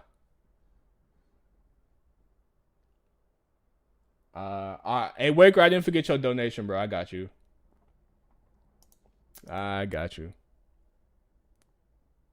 Nah, I didn't forget. Yeah, I didn't forget your donation, bro. As a matter of fact, let me go ahead and get this out the way now. I'm gonna read Medulla. Let me watch this first. Cause Medulla did have that gay ass ending. I gotta check that shit out. Oh yeah, Arnold Schwarzenegger did play. Yang. I come to save you.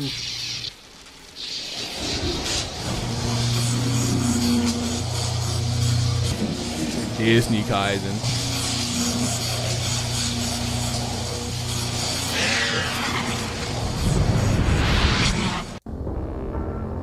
This nigga butt ass.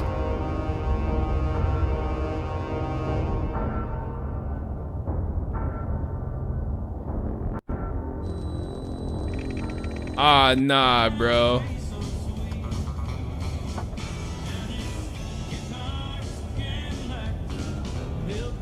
It's been a while since I watched this. Yagura with the 199. Watch why Guts stand out from other protagonists. I got you, bro. I thought you had I thought you had a Rurouni Kenshin profile picture. I was gonna say, hey, good shit. That looked like some Beyblade shit though.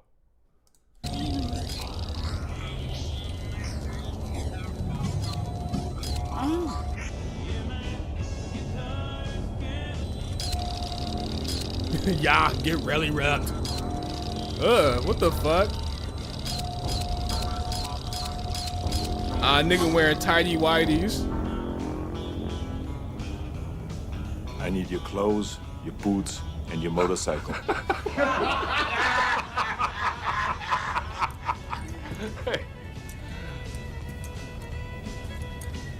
You forgot to say please.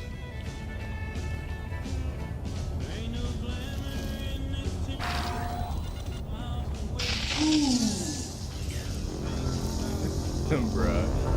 You said the author ruined Rurouni Kenshin. Hey, look, man, don't think about that nigga, man. Fuck that nigga. Get him off me! Trigger your Yu Yu Hakusho seasons ranking. I don't know if you talking about seasons or you talking about arcs? I mean, the first arc is obviously the best arc. I mean, the second one would have to be the Dark Tournament arc, because that's the next time some shit actually happens. I mean, it's basically in that order. It's just the first arc, the second arc, and the third arc. Yeah, it's basically in that order. The Dark Tournament is ass. I'm not gonna call it ass, but it was very overrated. It was very overhyped. Like, niggas put way too much sauce in the Dark Tournament. It's like, my nigga, come on now. Like, it wasn't that good. To be honest, it wasn't good at all. It was just okay. The motherfucking My Hero, the school festival games was better than that shit. Damn.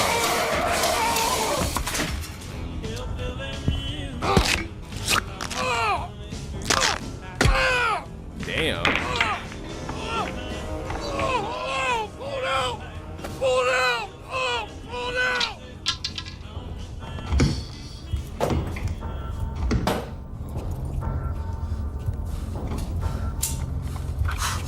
Nah, man, I'm not trying to see no Arnold Schwarzenegger ass cheeks, man. Give me your clothes. Take it. Oh. Bro, I ain't trying to see no ass cheeks.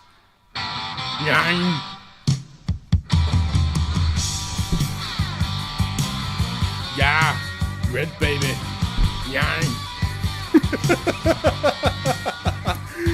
Yo.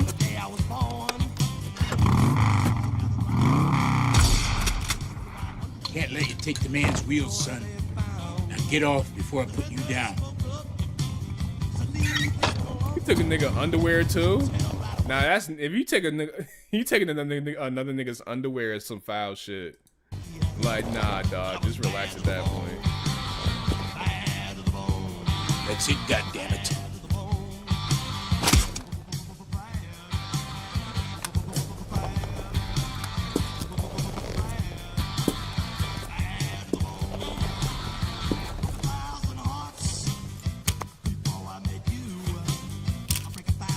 Nigga goofy as hell.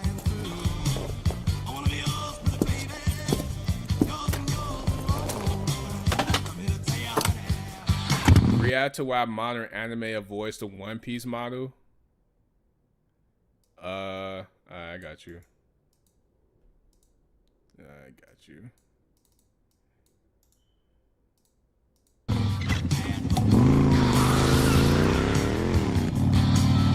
Yeah, it's goofy as fuck because it's Arnold Schwarzenegger. Like, that nigga's he's just a funny dude, period, bro. Like, he got like a funny ass voice. Like, every time he talks, all you can think about is yang. That's all you can fucking think about. It's like, the fuck is wrong with this nigga voice? Let me see. Arnold is a governor. Man. Let's see. Why Gus stand out from other protagonists? Oh, I can tell you how. He's the only protagonist I know of that got booty clapped. I mean, that alone sets him apart from the rest. What other main character you know got booty clapped like Guts? Like, come on, bro. And you can't call me weird because the author dedicated an entire panel of some buff black nigga bending his ass over and taking them to Pound Town. And it would be why the fuck did he make it a big black ball dude? That's, man, come on, man. He was racist as fuck. Guts, a character whose last canon smile was in fucking 1998, is a notoriously famous and critically acclaimed character in the realm of Japanese fiction. Also known as the Black Swordsman. You said could have said doing it? Nah, no, because if we're talking about Berserk, we have to talk about it in the same way the author talked about it, or the same way the author written it. It was a lot of unnecessary shit in Berserk that just didn't really add nothing to the story. Like, it's like, you could have just told us that Gus got raped as a kid. Like, you ain't have to show us some big buff black nigga with big ass lips talking about some, hey, bring that ass over here. You didn't have to do that. Like, it's like, I kid you not, when I turned the next page, well, like, when I tell you my mind was like, fuck, yo, I said, wait, this nigga's still a kid and he's drawing this shit? Fuck Guts, he's a rapist. It's misunderstood. It was misunderstood. No, not that one. Fuck off. Is the main character and protagonist of Kentaro Miura's Berserk. We've followed him since the literal moment he was born, growing up from being a weak and feeble newborn child lying in a puddle beneath his mother's corpse, to the handsome, stoic, damaged, and... calm down, nigga. See, he wanna fuck him now. See, this is why you can't show niggas your vulnerable side. They start saying shit like you handsome. Existential Chad we know him as today. Yeah, nigga came left field talking about he's handsome. Nigga, we didn't ask for that. The fuck you talking about? See, now he wanna clap Gus cheeks. I mean, look at that jawline, it's like a fucking sledgehammer. I'm sure that any reader of Berserk will be eager to tell you that Guts is a lot more of a complex character than he may appear to be upon first glance. From the very beginning, Guts is not as he seems. It's very easy to make face value judgments just from his exterior appearance, his imposing character design, his weapon, too big to be called a sword, and his cold, brutish attitude all attribute into thinking he is no more than a violent and single-minded. You said Berserk is corn. It is. It kind of is. Berserk has like a lot of sex scenes. I'm not even gonna lie. And even if it's not sex scenes, they have a lot of rape scenes. Or just a lot of scenes where characters are just naked for the sake of being naked.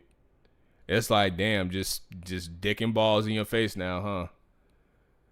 It's like, I guess. Archetypal character. And Guts does follow through with some of these traits, as evidenced by his unrelenting rage, anger, and ruthlessness in combat throughout the series. But this is where all the similarities end.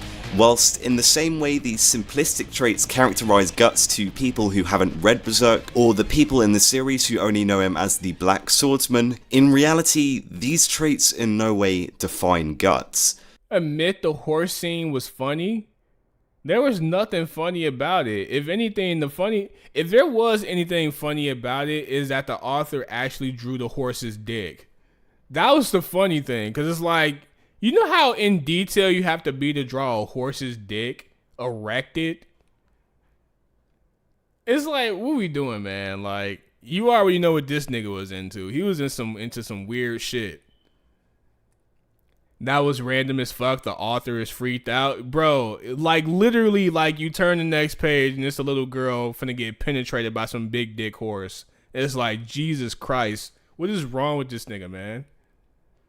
Yeah, it's literally out of left field. On top of that, what's her name? I forgot. She almost slept with her brother. She almost slept with her brother too. Like, I don't know. I forgot the context behind it. I don't know if she didn't know he was his brother at the time or whatever. I don't know, but she almost slept with her brother too. I forgot. Farnese. Yeah, Farnese almost slept with her brother. It's a lot of weird shit in there. Like, I'm not even gonna lie. Like, look, it's a lot of weird shit in Berserk. Like, a lot of unnecessary shit in Berserk. But you tell this shit to the Berserk fan base, they go, oh, you need to mature up, bro. You gotta grow up. Like, you gotta fucking get over that shit, man. It's not that big of a deal. It's like, nigga, it's literally incest and porn in this shit. Like, what the fuck? It's bestiality in this shit. Like, you literally have a bunch of dog creatures come to a village and fuck all the women there. Like, they basically had an orgy party. Like just random as fuck. Like, yo, y'all seen Guts? You seen Griffith? Like, we looking for him. Some dog looking motherfuckers. Like, nah, we ain't see him. Hey, you look kind of bad though. Like, bring that ass over here. Next page is literally the entire village getting raped by some dog animals. It's like, what the fuck is going on right now? Those were trolls? Nigga, no, that was a dog. There were dog beasts. This is like around the golden age when it was like trying to like kidnap Griffith from like the death chamber or whatever the fuck, you know, because he was tortured and shit. That was insane. Yeah, like them dog motherfuckers said, hey, y'all horny? Y'all horny? Hey, you horny, bro? Hey, look, you look fine as fuck. Hey, come over here real quick. And then, yeah, next page, everybody was getting jiggy. So it's like, bruh. They fail to capture his... And then I ain't gonna lie, this is kind of gangster. This is kind of gangster. Let me see if I can show this. This is kind of gangster. I'm not going to lie.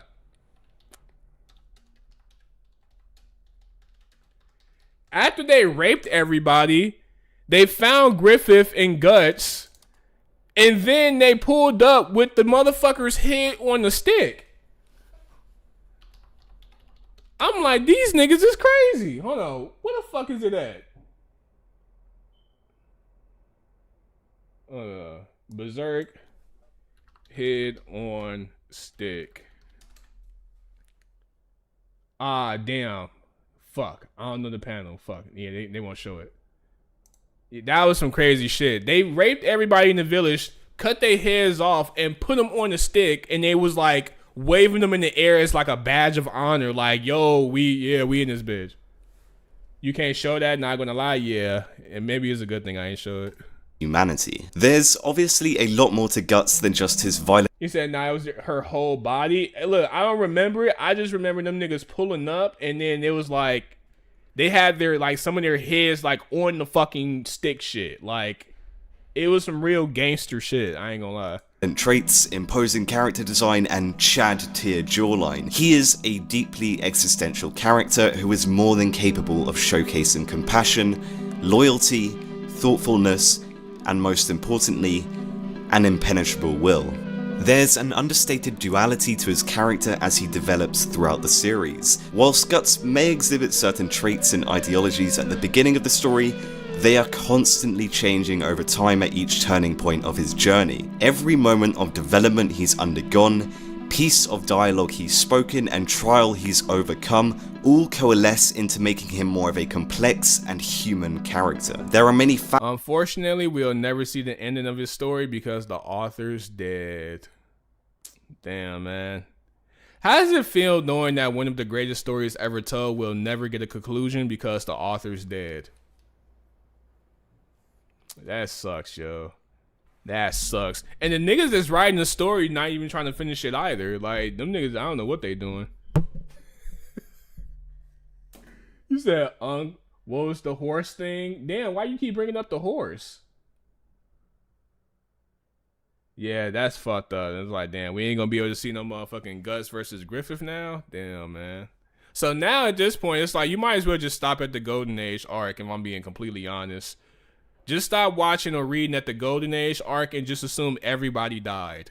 Like, that's the best way to just think about it at this point. Because they all should have died, if you want to be honest. Like, the way Gus and Casca got rescued was some ass pool shit anyway. So, yeah. Factors that make him unique: his humanity, character design, philosophy. They're using his nose. Yeah, nah, dog. If it ain't from the author's mouth, I don't care about it, bro. I don't. I really don't.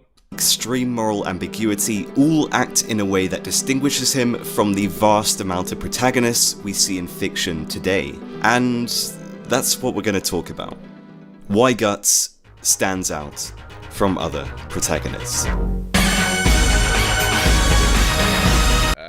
Bond, Trigun, Bleach, Vinland Saga, and many others are just a few examples of stories that contain similarities.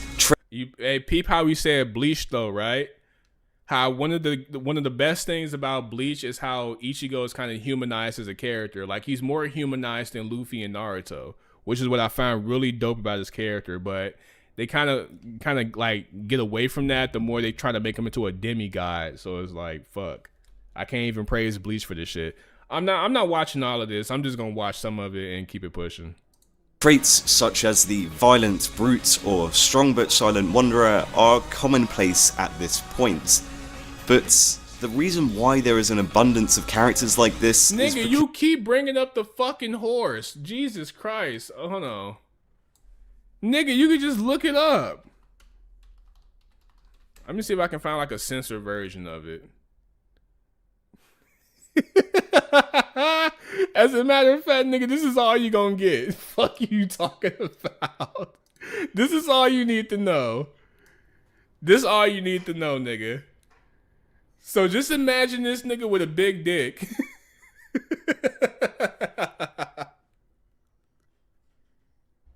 Yeah, it's worse than this. It's way worse than this. Yes, she's underage. She's like 16. I think 16, 17 here. She's like 16, 17. So it's like, Because, well, a lot of them were actually inspired by Elijah, I already got your video, bro. Berserk. In fact, historically, Berserk was actually one of the first instances of a well-written anti-hero in a dark fantasy series in Japan. Conversely, I'm not saying that Guts is the fuck you talking about? Vegeta exists, nigga. Hold on. Who came first? DB, Z, or Berserk? Yeah, nigga, Vegeta exists. What you talking, bro? Come on, man. The only well-written protagonist. Dark fantasy? Is Dragon Ball not a dark fantasy? Like, what we talking about right now? Dragon Ball is a dark fantasy. It's literally about aliens coming to Earth and killing people. What we talking about? No? It's an adventure story. Yeah, exactly. It's a fantasy story that can be dark at times. Okay, if you want to just, you know, if we're playing semantics, okay, it's not 100% a dark fantasy, but it is a fantasy that can get dark at times. Like, yeah, okay. Protagonist in Japanese literature, there are plenty of other examples of great main characters in other series, such as, actually, wait a second. It's difficult to define what category Guts' character actually fits into throughout the story. You see, Berserk places a large emphasis on the development of Guts' personality and how it drastically changes over time, which is one of its most appealing factors. When Guts is introduced, he fits the threshold of a classic 90s anti-hero. He's missing an arm and an eye. Dragon Ball Z is a shonen sci-fi with battle. Yeah, it's still a fantasy though. 90% of anime are fantasies. Let's just get that out the way now. Or 100% of anime is fantasy. Like, let's just get that out the way now. But a dark fantasy, I guess, is something that's majority dark most of the time. Like, it's very edgy. So in that case, it's like, okay, would you consider Bleach to be a dark fantasy? Most likely no, because it has a lot of lighthearted moments. But I don't know. Gus regrets when he tried to grape Casca. Has a gritty demeanor, a dark backstory, and is full of edge. He tells Puck I'm thinking about that scene right now. Too. Cause Casca was going crazy, and that's when he just said, fuck it, I'm finna... Yeah, she was finna get raped by some people, and Gus came in to save her, and I guess she was fucking wildin'. Oh, yeah. Yeah. But I thought it was like kind of alluded that the beast, like the berserker armor, like had a control over him or some shit like that. They said something about the berserker armor, like kind of like unlocking like the you know, the lusty or the dark side of Guts or whatever the fuck. It was something like that. She lost her sanity. Fuck you talking about grape for, my nigga. We're talking about Berserk, bro. The entire story is basically about rape. Yeah, like I knew it's something where like I get it, like it was fucked up, but it's a lot of context to that situation that y'all are leaving out. Like, first and foremost, we gotta keep in mind this is his bitch. Like, well, then again, I don't know, because she looked kind of happy when Griffith was raping her. So I mean, I don't know. I don't care what anyone says. This might sound fucked up, but Casca looked like she kind of liked that shit, yo. I'm not even gonna lie. She was smiling in the nigga face. She said, "Turn away, Guts." I said, "Damn, what the fuck you like? You kind of like this shit. What are we doing?" I swear to God, bro. Why shit? I'm not. You know that's a very sensitive topic on this website. I'm not finna just joke about that. She looked like she kind of liked it, bro. And it's not far-fetched to think, since she used to like the nigga. She literally had a crush on Griffith before. Digging yourself into a hole, senpai. Oh, bitch, nigga, did we watch the same fucking clip?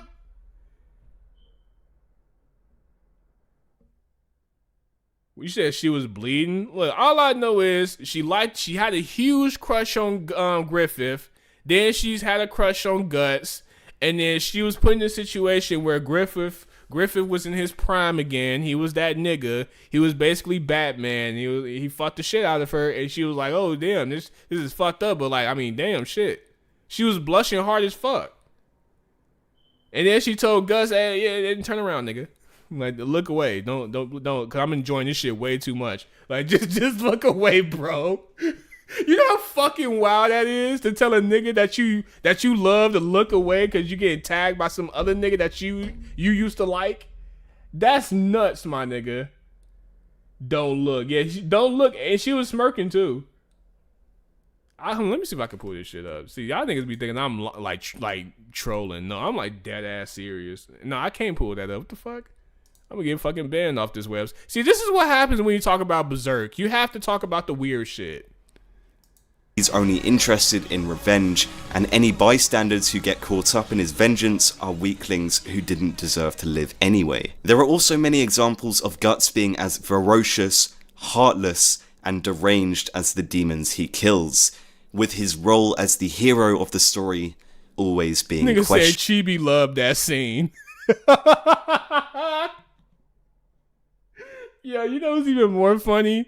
You know Griffith tore her shit up, right? Because after he fucked the shit out of her, the bitch went straight brain dead for the rest of the series.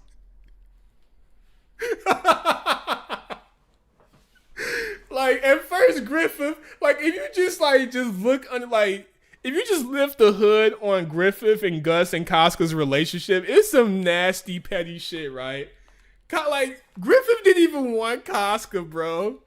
He was like, bitch, get off my face. I'm trying to fuck the king's daughter, bro. I'm trying to get in good so I can become king one day. You know, he like, you can stay over there with the peasants and shit. Gus is like, man, whatever. Like, you know, Casca and Gus doing the whole Casca and Shinji shit from Evangelion until eventually, like, oh, I guess I'll give you some pussy. And then they fucking is like, okay, we bonding and shit. And then Gus is like, Griffith, he done lost all his clout because he was on some pedophile R. Kelly shit, climbing up trees when it was raining.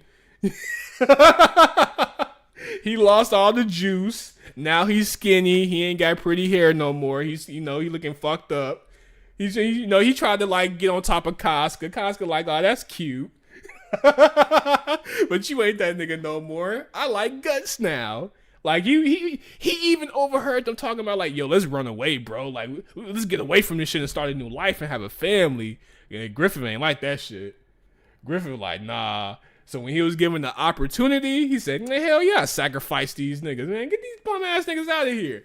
Bro, what this nigga do, the minute he got his juice back, the minute he got clouded, the minute he got his muscles, the minute his dick, the minute he got all that shit back, what the first thing he did? Fucked Casca. And he gave her the best dick ever. The dick was so fire, the bitch was retarded afterwards. And now he was like, and Griffith like, man, take this, I don't even want this bitch no more. You can have the rest, nigga. Ha, yeah, motherfucker. And now for the rest of the story, the bitch is, I mean, bro, just think about it. It's like, if you think about it like that, these niggas are sickos. Yeah, look, if you fuck a bitch so good she turned retarded afterwards, I don't know, dog. He did something right.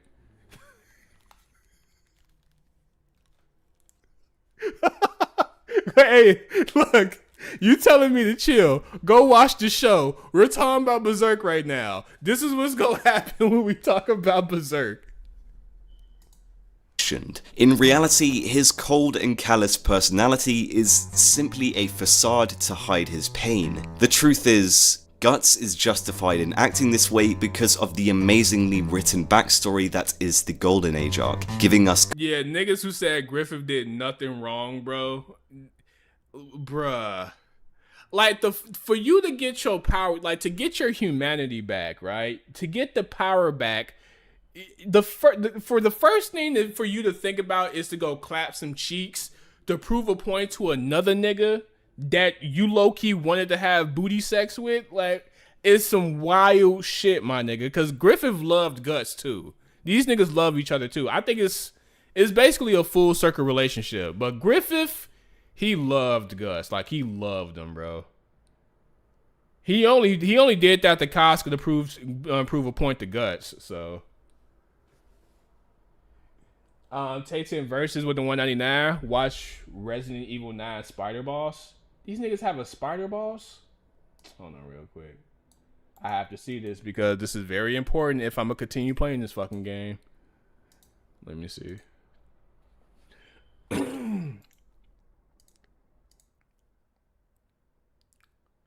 No fucking way.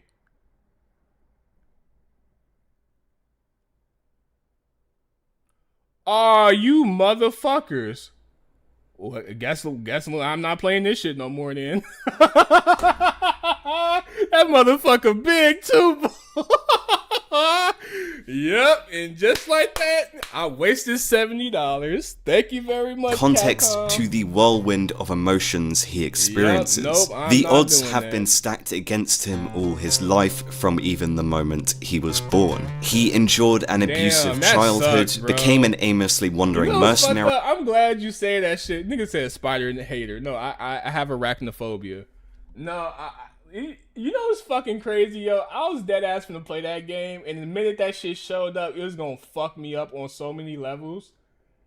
That shit was gonna fuck me up, yo.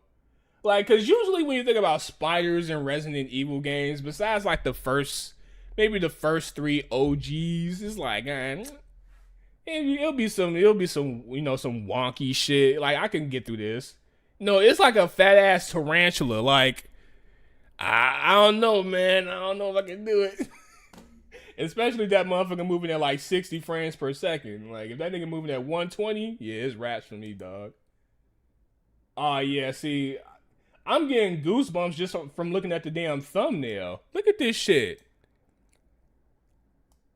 Look at that shit. That's a big ass spider, nigga. Yeah, I don't want no parts. Nah, I'm good. Spiders aren't even scary. That's not the point, bro. This nigga fight Mr. X again? Oh, shit. I might as well spoil myself because I ain't playing this shit no more. Damn, why they fuck it up, man? No.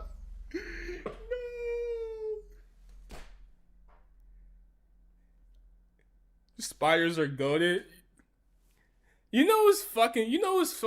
That damn, you just fucked my whole night up. I'm not even gonna lie. Cause after this, I was gonna hop on that game too and play this shit.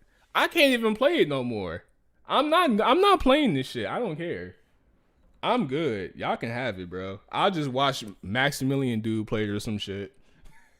I'm not streaming that shit. Yo, I'm not even scared of spiders in real life. Like, when I see like an actual tarantula, I don't even give a shit.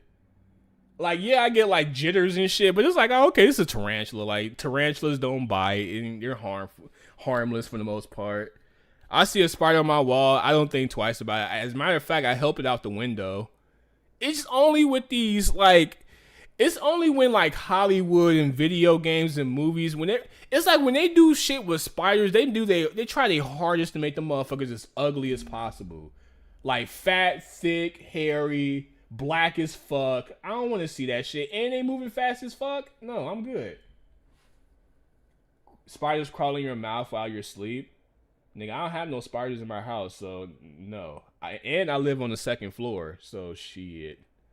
Watch it. Nigga, I ain't trying to watch this nigga move fast.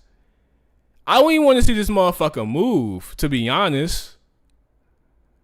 I don't even want to see this bitch move. I'm not clicking this video. I'm just going to watch it from here, because... yeah. Nah. Aw, hell nah. Hell... get the fuck out. Yeah, nah. I'm not playing it. I'm good, bro. I'm good. I donated, please. Wait, huh? Yeah, you niggas is crazy as hell if you think I'm finna play this shit. Nigga, no.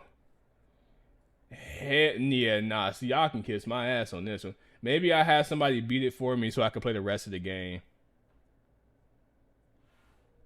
I ain't forget about y'all, bro. I didn't forget about y'all. Don't know, bro. Without meaning, to eventually becoming a valued comrade amongst the band of the Hawk. He gains the will to Oh, pave you out want me to watch it? Nigga, oh man. Alright, man. You want me to watch that shit. You knew what the fuck you was doing when you donated that fuck, nigga. Yes, I'm scared of spiders. Well, I don't know. It's kind of a mixed bag. It's kind of on and off. I'm scared of those type of spiders. I don't want to fight no big ass hairy spider, bro. I'm sorry. That shit's raps. I'm not. If I see a big ass spider in real life, I'm gonna lose my goddamn mind. It's like you have a certain cap in size. Like if you like a medium to small size spider, I'm not tripping. It's only when you big as fuck and it's like holy shit. You know, like them Australia spiders. I don't want no parts of that shit. I'm good, dog. And play it too. Suck my dick, cheese. I'll read 100 chapters of Rent a Girlfriend before I play that game again. I'm not touching that shit again, bro. I'm never touching that game again. Alright, let me get this over with. Out his own path in life to find meaning beyond fighting and killing, and ends up overcoming. You mean the super big ugly spider? Yeah, you know what I'm talking about. You know exactly what I'm talking about. And I'm pretty sure that spider in Resident Evil 9 moves at like 60 frames per second. I'm not finna deal with that shit, yo. That nigga gonna get close as hell to my big ass TV screen, and I'm gonna look fucking stupid. I'm gonna freeze up.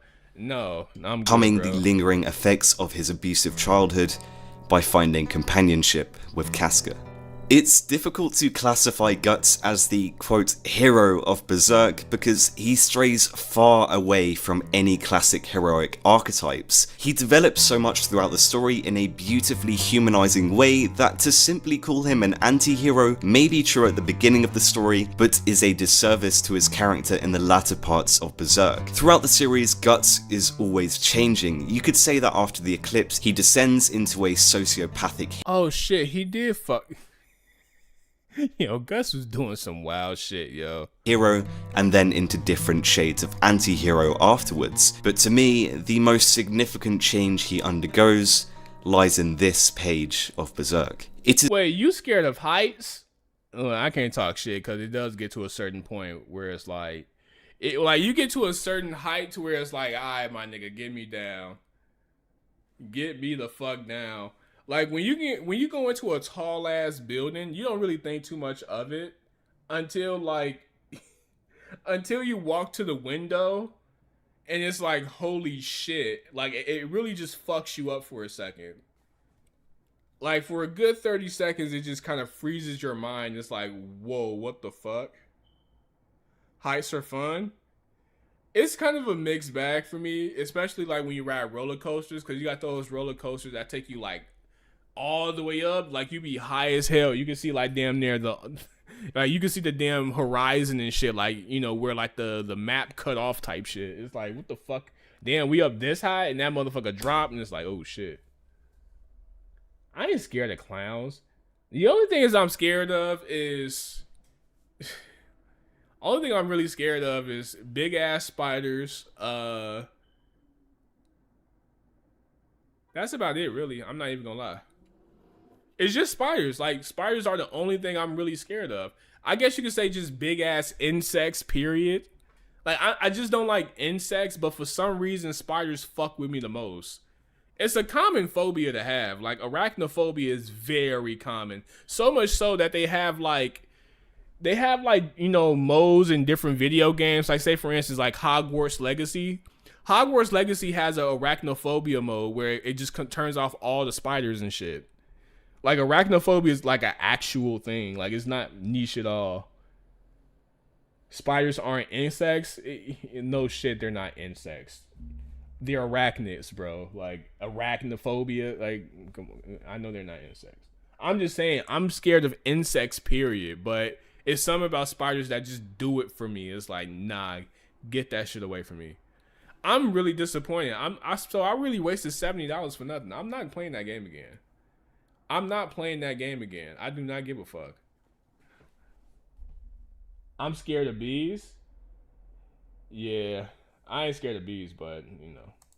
This is one of the most impactful, and if not the most important page of the series, as it represents the sheer growth he has undergone. The vengeful intent Guts held towards the God Hand, and more importantly Griffith, was his core motivator throughout the entire series. His life and almost everything he valued was ruined by these divine beings, making the rage he holds inside him his defining trait, the essence of his character. But let me see. Let's move on to something else. I'm not scared of ladybugs. It's just, you know, it's just some crazy ass looking bug. Like, you know, it's just some shit where it's like, ugh, what the fuck is that? You know, it's like you never seen. It's like some shit out of a movie where it's like, wait, this shit actually exists? Like, you know them little ugly ass spider things, face huggers. If you seen a face hugger in real life, you're losing your fucking mind, bro. If you see one of these things in real life, you're losing your fucking mind. Go ahead and lie. Centipedes are freaky too. I said like the last 2 streams ago. I said like I walked in my kitchen one day, turned the light on, and I seen this thick, long ass centipede just walking across my kitchen, and that shit like froze me. Like I literally just didn't move for like a good 2-3 minutes. I didn't move until that motherfucker like crawled from like underneath the door and went back outside. That's why I don't live on first floors no more. Like first floors of apartments, no. That's where you get all the freaky shit. Like that's the shit where like you go in your sink one day to put the dishes in the sink, and then you'll see a fat ass centipede just crawling around in that motherfucker. It's like, what the fuck? That shit would shake you up, yo. I'm not even gonna lie. That shit would really fuck you up. That looks cool. Nigga, it looks like a spider with a pussy. What are you talking about? If you see this in real life, you're not gonna be like, cool, bro. No, you're gonna, what the fuck is that? Shit looks dope. Yeah, okay, bro. I didn't ask if it looked dope. I asked if the shit looked creepy. The fuck? I'll crack it. Okay, whatever, bro. That shit looks like a pussy. I'm not even. That is a pussy. It literally is a pussy. Like, that's an insane way to describe it. It's literally a spider with a pussy. Like, is it not? Look at it. It has 8 legs. It has a fucking tail. What the fuck are we talking about? Get that off the screen. Yeah, see. And y'all niggas wonder why I don't like eating pussy. Like, yeah, because it look like that shit. That shit with hair on it, yeah, I'm good, bro. Y'all can keep, no, I don't see how niggas do it, man. Goku with the 5. They got my man Jim Carrey, the CEO of McDonald's, barely took a bite of his own burger on vid. Trump bombing nations again. Nah, shit. Fuck you saying save us for it, nigga. I can't do shit. My ass in the crib collecting Pokemon cards. Wait, what happened to Jim Carrey? Wait, what they do to Jim Carrey, bro? Jim Carrey's the homie for real. He the reason why them Sonic movies be so damn good, because without him, them Sonic movies are ass without Jim Carrey, yo. Wait, Caesar War say Jim Carrey worked on his speech in French for months amid clone conspiracy. What, so he sent the clone up there to take his award? Who fucking cares? Jim Carrey's face is up for debate. No, seriously. What's the problem? Yeah, this ain't Jim Carrey. This is somebody else. He looks fucking nuts. This don't even look like Jim Carrey. I'm not even gonna lie. Does this look like Jim Carrey to you? This kind of looks like Markiplier a little bit. Play the Spider Boss. No.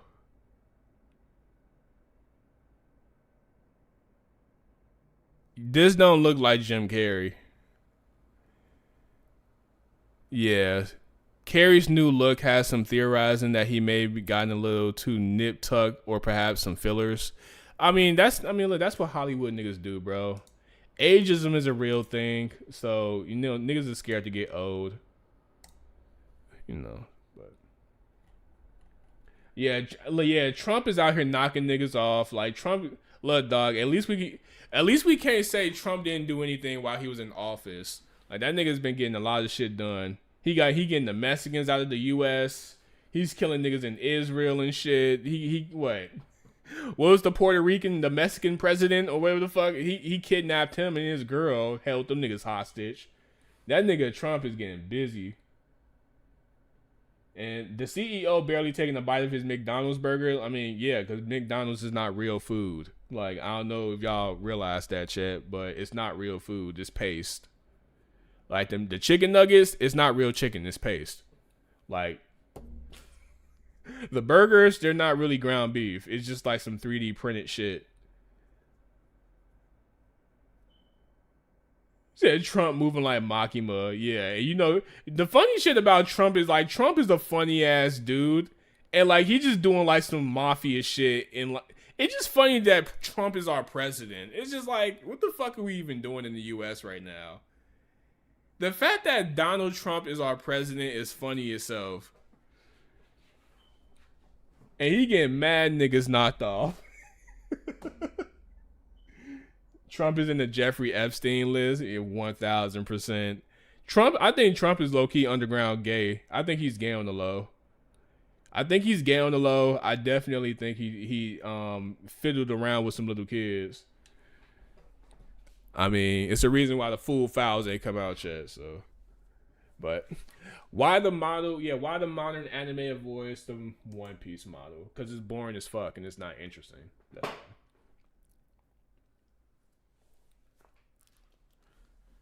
All right, come on, nigga. Ask your brother to play the boss. Yeah, I'm gonna have my little brother beat it for me, so I won't have to play it because I really do want to play that game. When people talk about modern battle shonen, there's always this on. You literally voted for Trump, though. Yes, I did. What's the problem? It was either him or Kamala Harris, and Kamala Harris is the puppet. So yeah.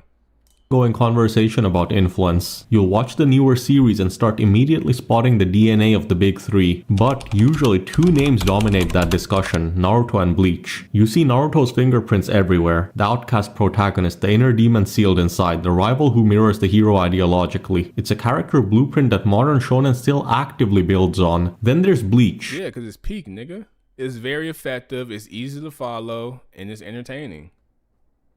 I mean, sometimes simple is just best. And One Piece tries to be simple, but I think it does simple. One Piece is simple too. It's just that it just suffers from pacing and longevity. Like, you just don't know when to end the fucking story. It's just very repetitive. Here we've got the aesthetic influence, the squad hierarchies, the transformation releases. We see the way fights escalate through spectacle and presence. It basically gives modern battle anime its visual combat language. And when you look at the new generation series like JJK or Demon Slayer, these inspirations feel immediate and visible. Yep, big facts. But there's one elephant in the room, which is One Piece, the most commercially successful manga of all time, one of the longest running stories ever told in the medium, a series that has outsold, outlasted, and outscaled its peers. And yet, when people talk about modern shonen influence, One Piece almost feels absent from the conversation. You don't see many— Yeah, because it's a Dragon Ball ripoff. You can't be unique when you took inspiration for some shit that already existed. Like, you can't really call it the One Piece model because the One Piece model is the Dragon Ball model. Like, but hey, the One Piece fans, they won't accept that fact. They won't. Fact of the matter is, backstories and villains turning good, like, this shit has already existed before One Piece was even a thing. It has already existed. The idea of going around on an adventure trying to find the Dragon Balls or different treasures and coming across different villains it's already been done with Dragon Ball, bro. So yeah, One Piece hardly has a model. It's literally the Dragon Ball model. Like, it's a knockoff Dragon Ball for the most part. Especially if you've seen OG Dragon Ball. OG Dragon Ball is basically One Piece. Many pirate crews, you don't see treasure. I seen some of Snowfall. I was watching some of it with my brother. It's a really good show. I want to finish it though, but I'm kind of like, you know, it's one of those shows where like I watched a good amount of it, but then I stopped watching it, and then it turned from like one day of me not watching to like now a year and a half of me not watching. So it's like, damn, now I gotta rewatch everything. But I mean, it's a good show from what I've seen. Hunt narratives dominating the landscape. You don't see island-to-island adventure structures becoming the industry norm. So to me, this raises a really interesting question. How can the biggest shonen of all time feel like it inspired the least amount of modern battle anime? And the answer isn't really that it didn't inspire them, it's that its influence operates on a completely different layer of storytelling. I would say Naruto influenced a lot of the characters and Bleach influenced a lot of the combat, but soon we'll see that One Piece influenced something much harder to replicate, which is world building, narrative scale, and the philosophy of adventure adventure itself. It's the hardest legacy to spot in the modern era, but it's also the hardest to imitate. So in this video I want to break down why modern shonen feels so visibly shaped by Naruto and Bleach, while One Piece's influence feels much quieter. So when we talk about visible influence on modern shonen, it's almost impossible not to begin with Naruto, because Naruto created a character framework that modern battle shonen still actively builds on today, and you can break that framework down into a few core pillars that keep reappearing across the new generation. World building is overrated. It really is, but that's not to say that it doesn't matter. It's overvalued, but at the same time, it's very important aspect in creating a great story, because your world building allows the reader to understand how things work. You know, in some cases, the world building can't carry your story, like in One Piece's case, where the culture of the cities and the world itself of One Piece is more entertaining than the actual story itself. You know, now One Piece fans, because they've been dealing with the same shit for over 30 years, now they're starting to care more about, storytelling. They're starting to care more about plot now, because it's like, all right, bro, we get it. You're nice with the pen when it comes to world building, but even then you'll have some who argue that there's too much world building, to the point where it's like, okay, you're at a point now where you're going to have to answer too many questions. And I don't know if you're going to be able to answer all those questions, or hell, if you even remember some of the things that if you even remember some of the questions you gave us. Like, you have some people out there that think that. So yeah, it's always good to just do just the right amount of world building, not OD, like on One Piece's case, because it can get to a point where it's like, you're oversaturating us. It doesn't really feel like you're really trying to answer any of these questions the world is giving us. It just seemed like you're more interested in piling on more questions. So At the center of Naruto's story is loneliness. He's a kid trying to be acknowledged. He has a dream of becoming Hokage, and it's rooted in belonging. He wants the village that rejected him to finally accept him, and that emotional spine became one of the most reusable protagonist blueprints in modern shonen. We see it clearly in characters like Deku from My Hero Academia or Asta from Black Clover. They add different settings and different power systems, but the same emotional core. A protagonist starting from social or physical disadvantage, trying to prove their worth to the world around them. It's inspirational, it's empathetic, and most importantly, it's adaptable. You can drop that character template into almost any narrative setting and it still works. Another major export from Naruto. Yeah, you can't go wrong with an underdog story. The underdog trope is probably the best trope you can use in any type of medium. You said, bro, you tripping? Gus is messed up. No, Gus is messed up. Who said he was a good guy? I mean, Berserk makes that very fucking clear. In the Black Swordsman arc, and that was after the golden. Yeah, that was wait, shit. What's that fucking arc called? The Black Swordsman arc is after the golden arc. I forgot the name. The golden whatever the fuck. So yeah, Gus. They make it known off the rip that Gus is not a good dude. Naruto is the idea of power as something dangerous, something that exists in the tension with yourself. And I'm talking about Naruto's relationship with Kurama. It's a relationship that represents fear and rejection. The idea that the thing that makes you special is also the thing that isolates you. And modern shonen has reused that metaphor constantly. We see the likes of Yuji. Trig, what are your thoughts on Pokemon Fire Red and Leaf Green for the Switch? You would have to be a fucking idiot to spend any money on that shit, especially if you have a phone or a computer. Because you get to play that shit for free. Anyone who spends their money on that are just basically doing it for clout. They're doing it for the FOMO. They're not doing it because they need to. They're doing it because everyone else is doing it. It's the dumbest shit ever. Especially when the Switch already has a Game Boy Advance emulator. You could have just put that shit over there. But the fact that you chose to make it a separate thing and charge people $20 for it, and basically charge them $40 for the full experience, is very scummy. And like I said, anyone who actually wasted their money on that shit, I mean, the only time I'll probably excuse it is if you're like a kid and you really don't have access to those type of things to emulate, or maybe you just don't want to emulate because you might feel like it's too much, to do it. But I mean, it's so easy, bro. Like, it's so fucking easy to emulate Pokemon Fire Red. You don't even have to emulate it. You can go to a website and play it right now. Let me see.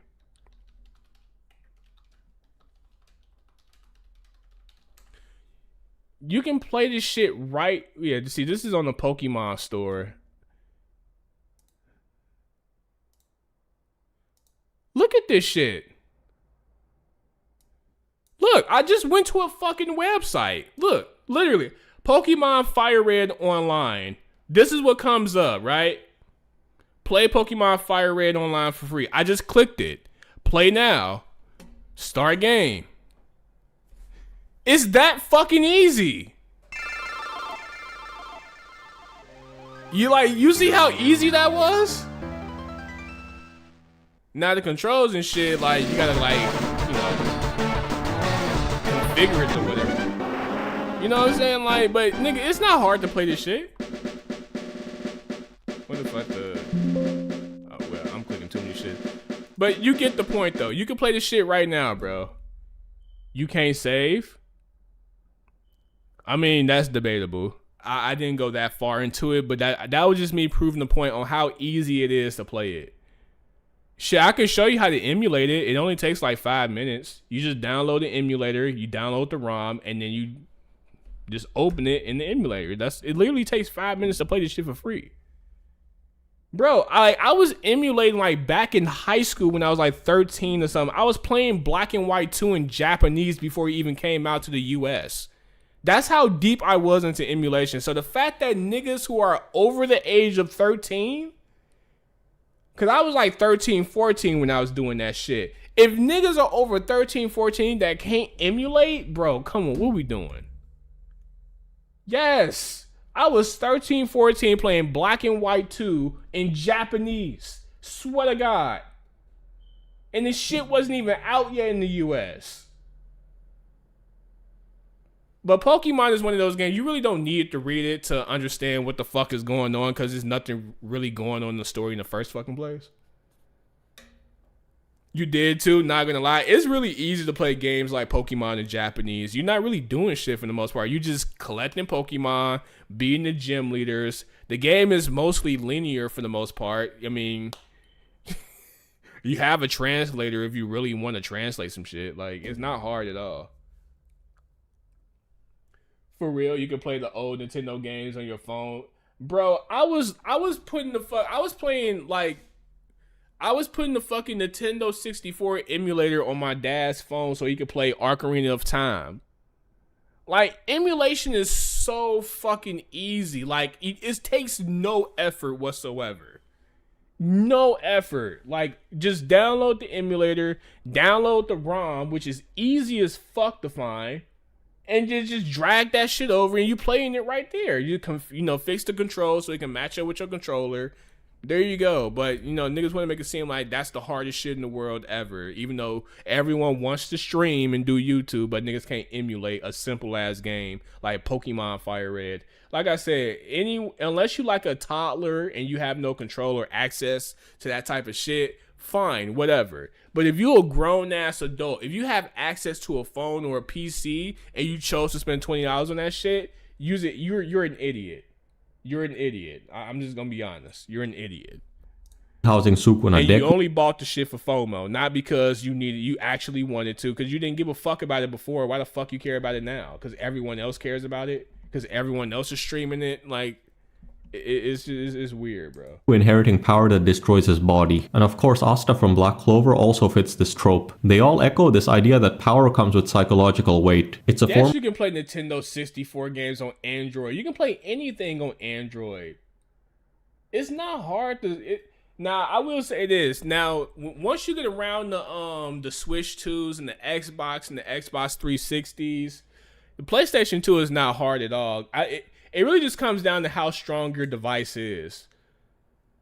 But once you get around to the PlayStation 2s, the Xboxes, the Nintendo Switches and shit, that's when you have to do a little bit more digging. In that case, I can understand people who don't want to do too much digging, because, it is a lot of work and it's a lot of reading and shit. It's a lot of you trying to digest information. It is a lot that kind of comes with it, but not too much. Like, it's still like a 30-minute process. But a Game Boy Advance game, a Super Nintendo game, come on, my nigga. Nintendo 64, 5 minutes max. 5 minutes max. And you can only do it on Android. You can do it on iPhone too, but you have to do some funny shit with your iPhone. You gotta do like some real funny shit, like, you know, change the date and time and whatever the fuck. It's some weird, wacky shit you gotta do. It's the reason why I never liked iPhone, because you can never do shit on iPhone.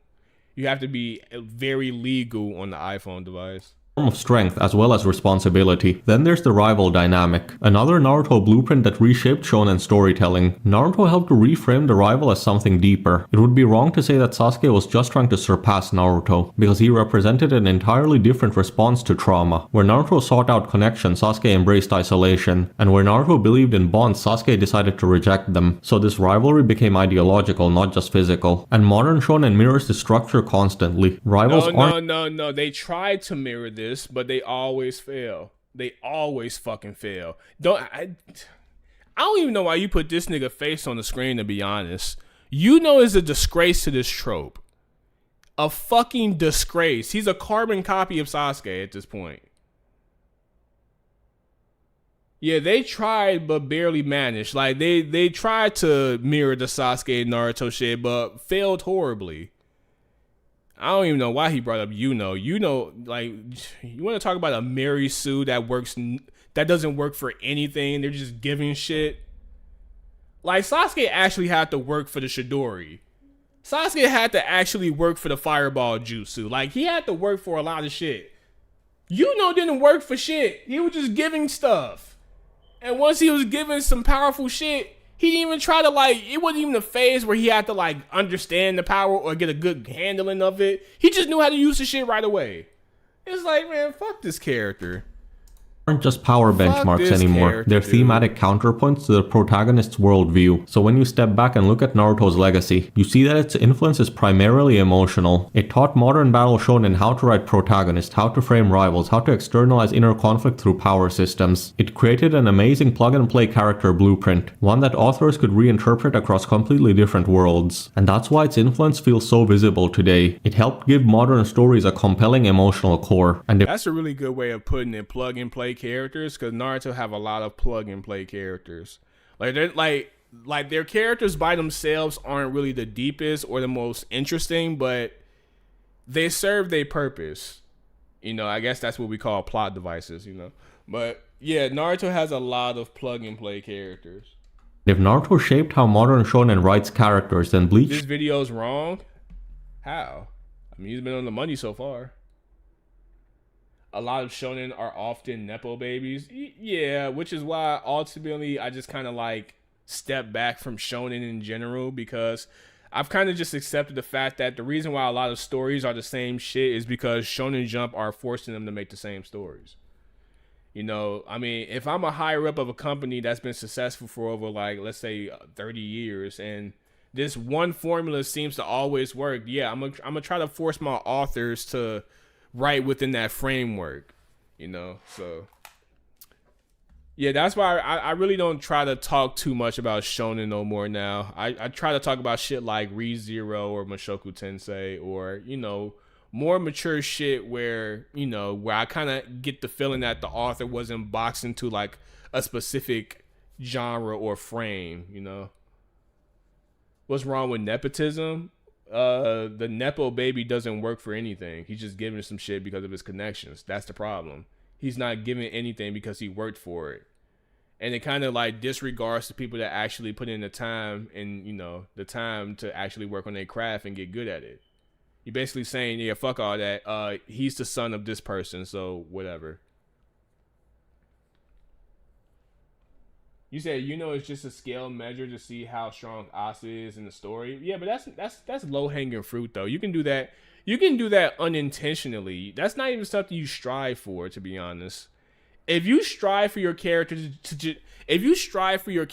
just be that to the rival of another character, then you're a trash ass writer, bro. You're a trash writer. That comes with the rivalry. The fact that you're trying to improve so you can get stronger than your rival, that comes with the rivalry automatically. It's up to you now as the writer to make it more than that. And that's where a lot of people fail.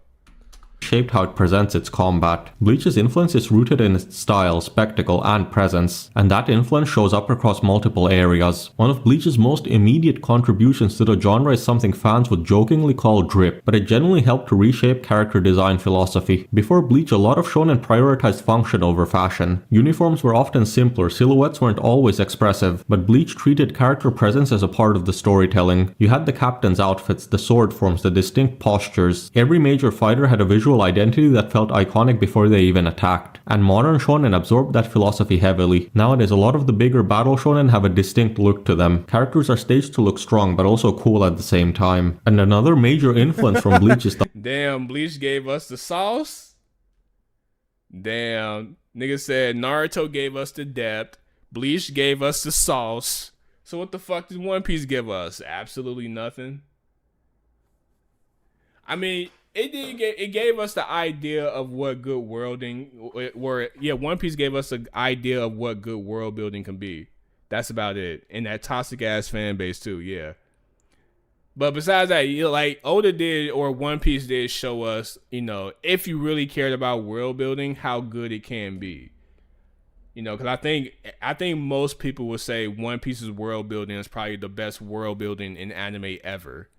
Like it's literally a selling point as a story. It's the world building, and even then, that shit has some issues. But whatever, that's not the point.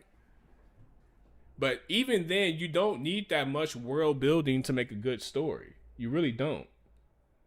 Like, for instance, like a lot of people would say Demon Slayer doesn't have good world building, which is just false. I wouldn't say Demon Slayer has good world building, but I would just say it's enough. And to be honest, you can get by just having enough. Your world building doesn't need to be crazy. It just has to be enough. Enough to get a grasp of what's going on, how things are valued, how things are working around this. Like, you don't need much. I mean, call me a Demon Slayer fanboy, but I'm just calling it for what it is. You don't need crazy world building for a good story because in most cases, you're only focusing on the plot for the most part. You're only focusing on the characters for the most part. You'll care about those things before you give a fuck about the world building. Yo, comment. You say, this video is wrong. Sasuke and Naruto no longer have a rivalry in Shippuden and it's written horrible. They do have a rivalry. Yes, they do. And it's written horrible because Sasuke don't give a fuck and Sasuke's focus wasn't on bonds but justice. Nah, it developed into that later at some point. Like he said, Sasuke and Naruto are basically the same characters, just going to just on the opposite end of the opposite ends of the stick. Like same coin, different size. That's basically what their characters are. It's just about how those characters go about those situations, how they go about their traumatic experiences. Like Naruto leans heavily on his friends and bonds when he goes through some traumatic shit, and Sasuke does rely on bonds too, but as he learns the truth about Itachi, as his trauma gets deeper and deeper, he starts to separate himself more from his bonds. Like first time was from Naruto and Sakura and Kakashi. Then he teamed up with Cotting and that water motherfucker and that orange hair guy. Then he started distancing himself from them. He tried to kill Cotting, whatever the fucking name is. So the more he went through traumatic shit, the more he pushed away his bonds. So I mean, it's not wrong. I mean, he's not wrong.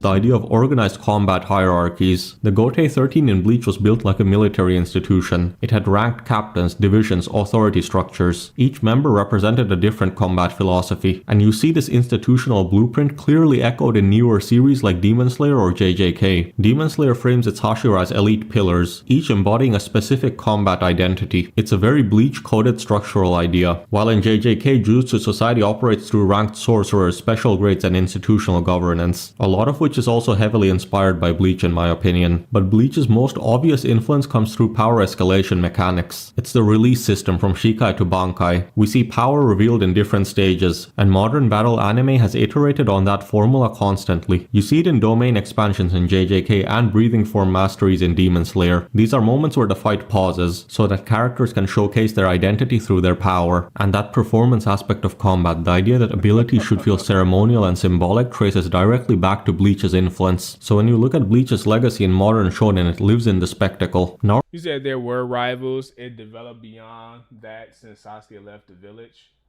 Naruto considered him a friend afterwards. No, Naruto always considers him a friend. And Sasuke at the time, I will say this, at the time, well, after he left the village and he beat up Naruto and, you know, actually went to Orochimaru, after that, I will say they were still rivals. They were still rivals. Yeah, there was always rivals. It's just that they were just going through certain shit at a certain time. Like, you can even be rivals from an idealistic standpoint as well. It doesn't have to be just strictly power. You know, because even in their fight, they was kind of like going back and forth. Like, that's what made that fight so good, you know, because from an emotional standpoint, you had two ideals just clashing with each other, and both were understandable for the most part. So, I mean, look, it was solid. It was handled well for me. I don't see the issue with it. Shonen Jump won't even give new authors the grace to make a series like One Piece. Nah, I just think no one really cares about One Piece. They don't want to create a story that long, to be honest. I think they just want to make some shit, you know, get in just enough time and get the fuck out. Like, I don't think anyone wants to be in Oda's position where they're writing a story for 30 years. That's not good for your health.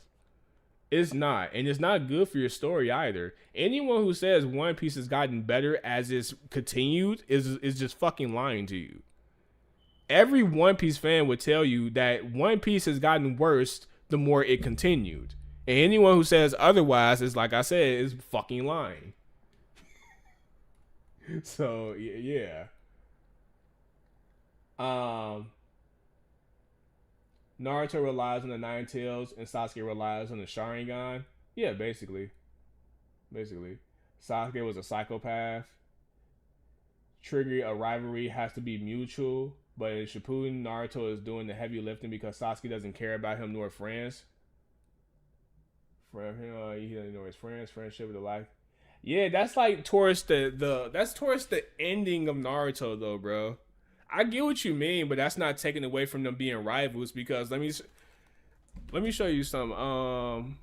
You remember that speech that Naruto gave to Sasuke when he was with Obito and Kakashi almost killed Sasuke? I know.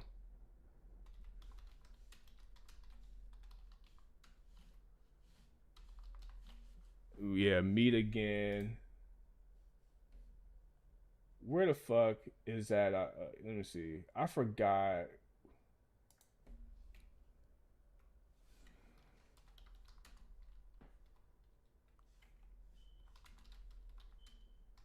Because he was talking to Sasuke, he said the next time we fight, we're both gonna die.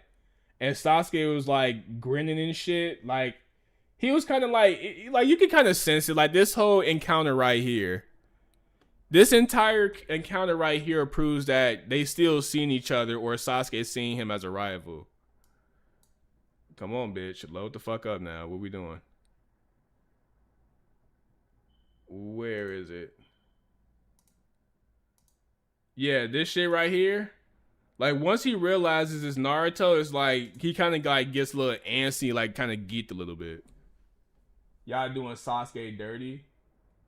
Sasuke was a rival indeed. Yeah, because like, bro, like this is like when Naruto showed up, like that's when he was kind of like changing his energy a bit. It's like, oh, okay, this is Naruto now. All right, long time no see, nigga. What's up? Naruto taught the genre how to make you care about the person fighting, and Bleach taught it how to make the fight itself feel iconic. And because combat is such a visible part of battle anime, that influence... You said, not gonna lie, Sasuke had no business going toe-to-toe with Naruto Nine Tails for him. Yeah, he should have lost that fight. That was plot, bro. Naruto is the chosen one, though. He would have won regardless. Yeah. feels immediate. It's flashy and easy to recognize, which makes it the perfect contrast to what we're about to step into next. So if Naruto shaped the character writing and Bleach shaped the combat presentation, then where's One Piece's influence? Well, I would say One Piece shaped how shonen thinks about worlds. Its influence doesn't really live in the rivals or the power systems. It's more in the narrative architecture. It's about the structural design of storytelling itself, and that's why its legacy feels harder to see, because it operates underneath the surface. Borrowing from One Piece requires something more demanding in my opinion. It requires building an entire living world before the story even begins. This includes political systems, economic hierarchies, and cultural ecosystems. To me, that's not really One Piece specific. To be honest, like he said, the only thing that will probably force you to, it would probably make your job more demanding if you try to make a world building as big as One Piece. But like I said, you don't even have to do that much. Like any shonen show that I've ever seen, it was always some politics involved with it. Like anime for the most part is mostly politics and shit. So I mean, as long as you know how to do world building on a decent level, you're always gonna have corrupted shit in the background or politics or whatever. So that's just world building. It's just basic world building shit. It's world building 101. Like this is not, like I said, it's not really One Piece specific. Like you can get this shit in Dragon Ball, you can get this shit in Yu Yu Hakusho. Like unless you just want to take it there with the world building, then I guess go ahead. But hey, shit, we've seen people try to replicate it. We've seen Fairy Tail, so To me, One Piece doesn't really feel like a story happening in a world. It feels like a world that exists regardless of the story, and that level of design is incredibly difficult to replicate in a weekly serialization format, because it requires long-term planning on a scale most series never get the chance to execute anymore. And one of One Piece's most unique storytelling structures is the island arc model. Every location the Straw Hats visit isn't just a backdrop for their fights. It's more of a fully realized society. There's a political conflict and a cultural identity. Each arc functions almost like its own contained narrative experiment, while still it's all the same shit, to be honest. It's all the same shit. The only thing different is probably the politics on the island, but other than that, it's all the same shit. feeding into the larger world narrative, and that level of setting intentionality is extremely rare in modern battle shonen, where locations often function more as arenas than societies. Then there's the Straw Hat crew itself, because unlike modern shonen teams, they aren't structured around combat roles or rival dynamics. I feel like each member's individual dream feels more personal in One Piece, and they unfortunately, Oda never expands on any of these motherfuckers' dreams. all get a great backstory that ties directly into the narrative. It's more than a that shit sounds good on paper until you see that execution, boy. What's that shit looking like 30 years from now? Hey, you niggas tell me. What has Usopp done in Elbaf? Go ahead, tell me. What has Usopp done in Elbaf? Can't tell me shit yet, can you? Please kill Usopp. I mean, Nami's making progression on her dream, which is kind of just kind of comes with the story, to be honest. Like, of course you're gonna map the fucking world. You have to go to damn near every place to get to the One Piece. Frankie wants to build his favorite ship. Robin wants to read all the poneglyphs or whatever the fuck. Learn about the Void Century, you know, all that. Like, it's shit that just comes with the story. It's not even like anything too unique, if I'm being honest. Usopp wants to be a true warrior. It's like, no, okay, that's not really hard to achieve at all. Usopp wants to find the all blue. It's like, all right, dog. Chopper wants to be a doctor. It's like, all right, nigga, like, you ain't really progressed that much in becoming a great doctor. You just kind of pull shit out your ass and say, oh, this would fix everything. It's like, whatever. Point is, the Straw has progressed like shit, and to be honest, their dreams are kind of like afterthoughts. I seen the video not long ago about some dude saying that Zoro's dream of being the best swordsman ever, it kind of doesn't make sense because he's the only one acknowledging the title in the first place. Him and Mihawk are the only ones acknowledging that dumbass title of being the greatest swordsman. No one else is. And it's like, that's a good fucking point, because how the fuck am I supposed to take this title serious if these two niggas are the only one acknowledging it?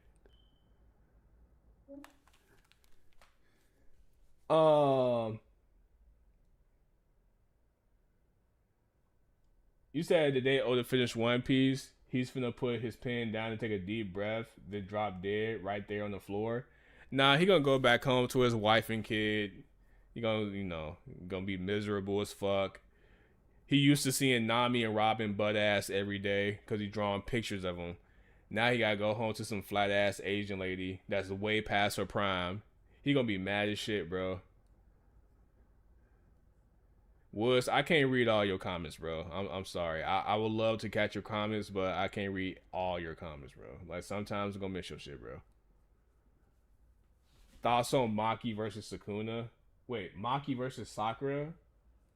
Oh, Sakura's watching that bitch. What are we talking about? Y'all niggas be disrespecting Sakura too much. Sakura will wash Maki. Like, y'all need to really stop, bro. Group of fighters traveling together. It feels like more of a collection of different perspectives moving through the same journey and replicating that. Like, I don't know what the fuck you saw in that Zenin Clan assassination episode, dog, but you have to remember this. These niggas are human. JJK's power levels are very based. Naruto, let's come on, man, let's relax now. Level of character world integration is far more complex than people give it credit for. So when you look at One Piece's influence, it's more than the tropes. It's about the scale you have to commit to. It asks mangaka to build a living world, interconnected histories, societal conflicts, and a crew whose dreams reflect all of it. This makes One Piece's influence incredibly deep, but also incredibly difficult to imitate. So by this point, the difference in Fairy Tail did a pretty good job replicating this shit, to be honest. To be honest, I will argue that they did a better job with the main cast, if you want to be honest. The main cast of Fairy Tail is way better than the Straw Hats. No one can convince me otherwise. Because the one thing Fairy Tail does better than One Piece is that they actually progress their characters. Like, they actually care about them. They're not just there for decoration or for the sake of filling world building purposes. No, they actually matter. Fairy Tail is lame. Hey, you can think what you want about Fairy Tail, but what you can't tell me is that the characters in Fairy Tail don't progress. You can't tell me that. They progress. They progress really well for the most part, from what I remember. You said Chirp. Okay, tell me this. Who's a better written character? Gray or Zoro? Gray or Zoro? Who's a better written character? Come on. Let's be for real now. Gray Fullbuster. That's the name, right? Yup. Better written character. Come on now. This is not hard. It's obviously Gray, right? Can we at least agree? We can agree to that, right? Like, Gray is obviously a better written character. Okay, better written character. Urza or Robin? Come on, bro. Urza or Robin, bro? Like, let me. Oh fuck.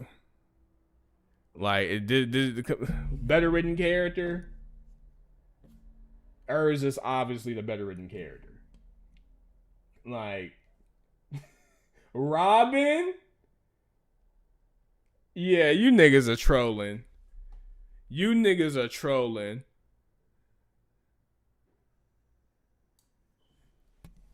Nigga said Robin. Get the fuck out of here. Lucy or Nami? Lucy. The fuck? Lucy is way better than... Come on, let's be serious now. Nasu versus Luffy? Nasu versus... It's close, but I would slightly take Natsu. Natsu and Luffy is close, but I'll slightly take Natsu. I think Natsu has progressed more as a main character than Luffy. Like, he actually feels developed to some degree. Like, he feels like he actually learns from his past trauma or his past issues or mistakes. It feels like he progressed more than Luffy, who just seems to keep doing the same shit over and over. Fairy Tail fanboy. Shut the fuck up. Fairy Tail is ass. Wendy or Usopp? Look, come on, man. Don't do that. Wendy's obviously better than fucking Usopp. Let's... Nah. Happy or Chopper? Happy or Chopper? Bro, come on now. Bro, we need to keep it a $150 now. Come on, bro. I dare anyone say Chopper. Happy literally had an entire arc for him. Chopper did too, but it was more of a flashback. He really wasn't that much of a focus. He was just like kind of some side shit of the bigger picture. Like, man, y'all niggas are bugging. That fucking arc where they had to like, they went to like the inverse universe where like it was like all the characters were like opposites of each other. Like Lucy was the badass and Natsu was the wimp. Nah, Happy, he put on his big boy pants that arc. He was, yeah, he did his shit on that arc. I ain't gonna lie. How about none of them? Nigga, Chopper is not better than... Chopper is not a better written character than fucking Happy. Y'all niggas is lying, bro. Y'all niggas are lying y'all ass off. Influence starts to make... Go, who's a better character, God, Jill, or Frankie? Please go ahead. Try to gaslight me on that one, bro. God, Jill, or Frankie? Yeah, come on, bro. You tell me who's a... Go ahead, bro. God, Jill, or Frankie? Motherfuckers. Yeah, nigga said Frankie. Okay, whatever. Whatever. Point is, the main character group in Fairy Tail is better written than the Straw Hats. So, what the fuck? Like I said, I think, oh, what the fuck is his name? The author of Fairy Tail. He took a lot of shit from One Piece, but I think he took a lot of shit and did it better than One Piece. But no one wants to acknowledge that because niggas are One Piece dick riders. Make more sense. And this is where I want to mention the modern... Juvia over... Oh, shit, I forgot about Juvia. Nah, Juvia is probably the worst written character in the group. She's just a great fan. She's just a fan, a great fan girl. Manga industry as well, because it kind of works against stories like One Piece. Are we already saying Lucy and Nami? Lucy is a way better character than Nami. She's way better written than Nami. What are we doing right now? Do you know what Nami's character is at this point? Like, yeah, Lucy is sexualized, but it's not the main focus of her character. Nami at this point in One Piece, you can argue post time skip, nigga, she's nothing but sexualized. She's just a sexualized character. There's really nothing much to her character outside of that and her wanting to be money hungry. That's about it.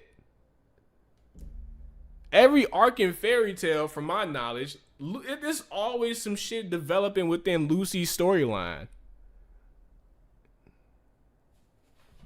Bro, they had Lucy ass platter on the screen, gang. No, I never said that Lucy wasn't sexualized like Nami. Both of them were heavily sexualized. But one, where it was, they kind of took the focus away from the character and made sexualization their entire character. And the other one was like, all right, we're going to sexualize her, but we're going to also do our best to like make her more involved in the story, or not involved, but add more to her character and background. That's the difference between the two. Elfman or Zoro. Who the fuck? I think I know who you're talking about.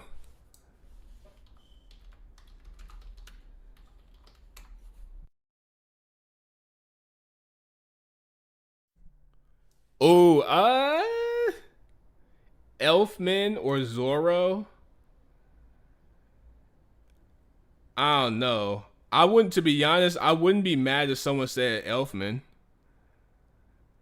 Yeah, I wouldn't be mad if someone said Elfman. Yeah, I wouldn't be mad. I'm taking Zoro. I'm not mad at either one, to be honest. The manga landscape One Piece debuted in is very different from the modern one shonen authors operate in today. Back then, long-form investment was more viable. Yeah, I would say Zoro is more interesting, but that's mostly because of his potential as a character, not because of what his character's done, if that makes sense. Like, what Zoro's character's done so far hasn't really been much to really make me want to, you know, stay focused on his character. But, I mean, Series had room to build slowly to establish tone to let the world unfold over time, but modern serialization operates under far tighter survival pressure. I didn't even bring up Sanji. That's the funny shit. I didn't even bring up Sanji. I guess it would be Sanji versus Juvia. Okay, Sanji got that one. If a new series doesn't hook the readers quickly, it risks cancellation within its first year. So authors prioritize immediate engagement tools, such as fast power system introductions, early rival conflicts, and visible combat escalation, because those are proven retention drivers, and that naturally favors Naruto and Bleach-inspired frameworks over One Piece's slow burn exploration model. In my opinion, One Piece thrives on delayed gratification. Its major emotional payoffs are often built across entire sagas. Lore mysteries are hinted at hundreds of chapters before their resolution, and world events unfold independently of the protagonist's journey. But attempting that structure in a modern manga is a gamble, because if the series get cancelled before those payoffs land, the narrative collapses under its own unfinished scale. Why the fuck they have Demon Slayer on Adult Swim? This yo, Cartoon Network is such some bitches. So many authors intentionally compress the story. Sanji's worse than Juvia? Nah, bro, like Sanji simps, but like, bruh, like Juvia's a simp lord, my nigga. Like, I don't know. That's kind of a... Nah, I'm taking Sanji. That's not tough at all. Sanji clears Juvia. It's not even close.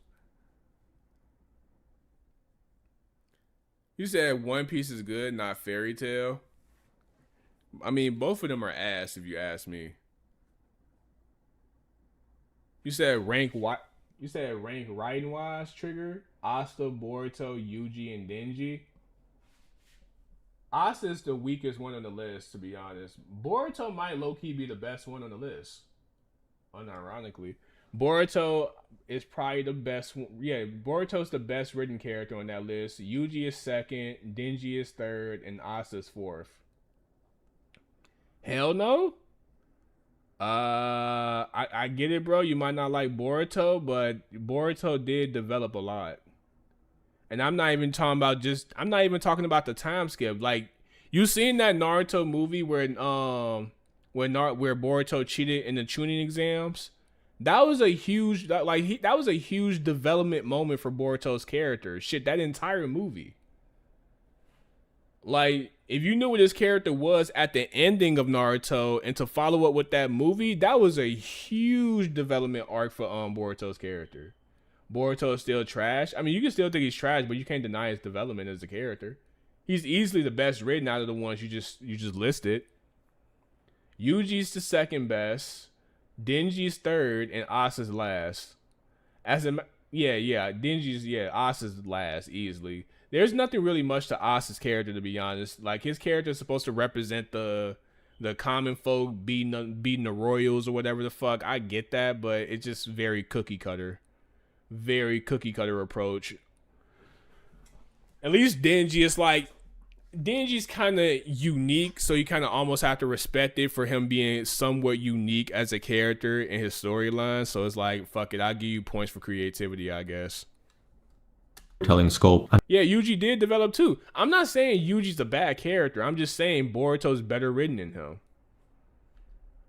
It isn't because they lack ambition, but because the industry timeline doesn't guarantee them the space to execute it anymore. There's also the question of what publishers actively push. Modern battle shonen marketing leans heavily on fight choreography, power ceilings, transformation reveals, and climactic spectacle moments. Those elements are easier to promote, easier to clip, and easier to make go viral, which again aligns more naturally with Bleach-style combat escalation and Naruto-style emotional rivalries, compared to One Piece's slower political and exploratory storytelling. And another aspect which I have to mention, which is maybe one of the hardest elements to imitate, is One Piece's tone. It stands apart because of how it feels to experience the world. I gotta watch this fucking Spider Boss. Jesus fucking Christ. You know what? Let's get this shit over with, dog. Cause I really want to play this game, and if this is gonna be the reason why I don't play it, I'm gonna watch this shit and I'm gonna still not want to play it. Well, let me see somebody's reaction to it. I want to see someone else's reaction to that big ass spider. Maybe it'll encourage me to get over this shit. Piece operates on a level of elasticity that very few stories, not just shonen but fiction in general, are able to sustain. It can be absurd, heartbreaking, political, whimsical, and mythic, sometimes all within the same arc. And somehow it never feels tonally broken. One moment you're watching rubber-powered slapstick. You said Loki or Sanji? I didn't read Elbaf, bro, so I don't know who Loki is, really. I honestly don't bother with Boruto, so I'm not sure how he developed in the series. I mean, you said, oh, we're talking about development, then yeah, I could see Boruto taking first. Yeah, we're just talking about better written, like how their characters was written, what influenced their development, their progression as a character, their ideals, and how like the story challenges them. Like, yeah, this is Boruto. Boruto's number one.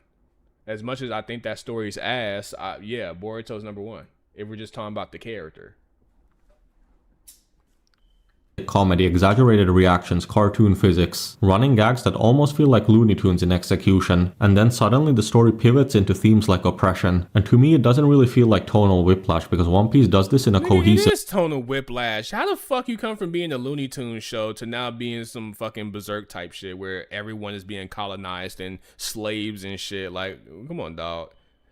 That's the definition of tonal whiplash. The fuck are we talking about? Way. This balancing act is one of the series' most defining storytelling strengths, but also one of the hardest to imitate. Most modern shonen don't really... Someone said Shanks or, what's homeboy name from Fairy Tail? Shanks or Medulo Leaks. Is the leaks out right now? I'll look it up. Yeah, ooh, Shanks of Gildarts? Ooh. Yeah. Ooh. You want to, yeah, this is how you know Fairy Tail they didn't give a fuck. Fairy Tail ain't give a fuck. They were just ripping everything. Nah, we're not talking about fighting wise. We talking about character writing wise. Like, who's a better written character? I don't know.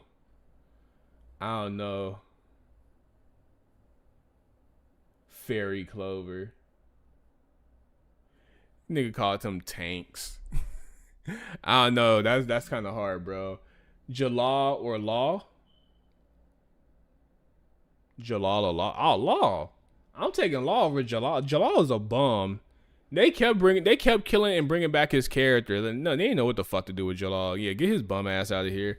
Law is way better than Jalal. Timu One Piece, but better written. Yeah, basically. They attempt that tonal range. Basically. Instead, they specialize in a primary emotional lane and build consistency around it. And the reason why tonal elasticity is so rare comes down to trust. Readers have to trust that the story knows what it's doing. If the tonal shifts feel unearned, the narrative risks feeling inconsistent or unfocused. And One Piece has earned that trust through long-term character investment, gradual world immersion, and emotional continuity across arcs. So when it pivots tonally, it feels intentional. And finally, there's a strange paradox that happens when a story becomes culturally as dominant as One Piece. Instead of making it easier for others to follow its blueprint, it actually makes imitation harder, because the more iconic a narrative identity becomes, the more protective audiences get over its uniqueness. And One Piece occupies such a specific storytelling lane that stepping into it almost guarantees comparison. If a modern mangaka writes a story about a pirate crew sailing island to island... Yo, I really have to applaud myself, because when One Piece used to come on Adult Swim, I kid you not, I did not care about that shit. Or not Adult Swim, Toonami. When One Piece used to come on Toonami, that shit was like that shit was like the TV show that would come on when you stay up late as hell. What is it called? MASH.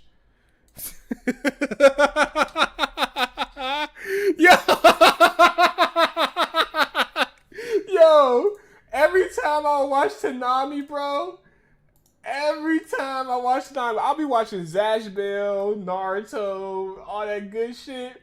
One Piece come on, that show was so fucking ugly, bro. That every time I seen that shit, I just looked at it like MASH. Like, time to go to bed now. All the good shit's done. They turned on shitty ass One Piece. I just did not give a fuck. That show was ugly as fuck. The story wasn't good. It was like, I was just done. No one in my classroom cared about it either, because niggas would come back the next day talking about, yo, you seen Bleach? You seen Naruto? Everybody was talking about Bleach and Naruto. Not one nigga said, yo, you seen One Piece? Nah, bro. Hell nah. Urza or Zoro? Urza. Then you want to keep it a funky shit. Urza's better written than all the fucking Straw Hats. Shit, she can wash the motherfucker by herself. She's better written than Robin, and Robin is arguably the best written character on the Straw Hats. So once you get Robin out the picture, oh, it's really light. It's really light on the Straw Hats. Besides Robin, the next best written character is Nami. And Urza washes Nami from a writing standpoint. Like, what are we doing? Stop? Who you think is the best written Straw Hat? It's either Robin or Nami. It's either Robin or Nami. You can't argue this. Like, the fuck are we talking about? Unless you just care about hype and aura. Agnologia or Blackbeard? Oh, shit. Agnologia. I'm going to say Agnologia because Agnologia actually did shit to affect the story. Blackbeard did shit to affect the story too, but I just felt like Agnologia was more present. So, like, Agnologia came and blew up the fucking island. Like, the fucking island, it was having little, like, the fairy trials and shit. That nigga just came and said, fuck all this shit, man. And he killed Natsu's dad too. Yeah, hold on. Agnologia kills. Yeah, he killed Natsu's dad too. Yeah, man, come on now. What we talking? Yeah, Agnologia. Blackbeard hasn't done shit. Yes, he has. He did do some shit. He the reason why ASAS was in he was the reason why ASAS was in fucking Marineford.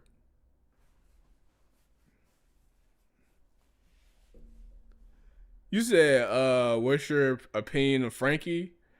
Frankie is cool. Like, he just cool. That's it. He just cool. Trigger still has Urza as a waifu. Nah, fuck the waifu shit. Urza is just a better written character than all the Straw Hats. And Frankie is one of those. See, the thing with One Piece characters is that they're at their strongest when the thing with One Piece characters is that they're at their strongest in their introduction. When you're learning everything about them, when the arc is basically set up around them and, you know, their background and trauma or whatever the fuck. The most you'll ever get out the Straw Hats is their introduction, but after that, they're just background characters. They're just background characters. I'm not being biased. I'm being dead ass serious. I'm being dead ass serious. And the main reason why Urza is a better written character, it has a lot to do with progression. Because listen to what I'm saying about One Piece characters. I'm not saying the One Piece or the Straw Hats don't develop. I'm not saying that they're not, you know, I'm not saying that they're poorly written. I'm just saying that they have a lot of good qualities that you will want in a well-written character. It's just that Oda doesn't do a good job in progressing them. That's the only issue. They become afterthoughts at some point in the story. Like, they don't even become the main focus. It starts to focus on other shit that really don't mean nothing in the grand scheme of things. Yeah, One Piece is too long. Like, that's a negative because it gets to a point where the longer your story is, the more you kind of take away from the original purpose of the story, which was like to not only like progress the Straw Hats in their dreams and shit, but also like uncover the mysteries and whatever they're not, you know, the islands, the log posts. Shit, the Straw Hats in their dreams, like, do niggas even bring that shit up? Like, I keep making the same joke of, I keep asking the same question of, hey, what did Usopp do in Elbaf? What did he do in Elbaf? What did Usopp do in Elbaf? You know why I keep asking that? Because for one, it's a joke. And for two, Usopp's entire character in One Piece has always been about Elbaf, Elbaf, Elbaf, Elbaf. He wants to be a true warrior, Elbaf. And now we're in Elbaf, he's not doing shit. That's what I'm talking about character progression. He's not doing shit, and this has been hyped up for his character for almost 30 years. You said One Piece is better. Urza is actually a great kid. Like all that. I understand she was my first anime crush or whatever. Fuck, all that shit out the window. She's just a better written character. Like, she's actually a good written character. She has some, you know, ass pools out the wazoo, but like, I mean, my nigga, One Piece has ass pools too. So we fight in the same ballpark, basically. Nigga, Markov or Whitebeard? Markov? I forgot who the fuck that was. Is that a fairy tale character? I might have forgot. Oh, damn, he is the Whitebeard. Damn. He is Whitebeard. Oh, shit. Hold on. Markov or Whitebeard? I'm taking Whitebeard. Maybe that's my bias because I just like Whitebeard's personality. He even got the same actor? No fucking way. No fucking way. Yeah, I'm taking Whitebeard. Yeah. It's close though. It's really close. It's really close. As a matter of fact, Makarov probably did more than Whitebeard. The reason I'm saying Whitebeard is because I like how he developed Kobe and Halimpo. That's mainly why I'm saying and also what he did, with the other shit he did. But a lot of that shit was kind of off screen and shit, so I guess I'm just going more. If we're talking about who did more on screen while also having presence and impact, Makarov might be the better written character, low key. They killed off this old geezer so many times. Yeah, that's why I didn't like I said, I don't like them killing characters and keep bringing them back because it takes away the impact of their death. So. Yeah, Whitebeard screen, like that screen time with Whitebeard is gonna fuck him over in conversations like this.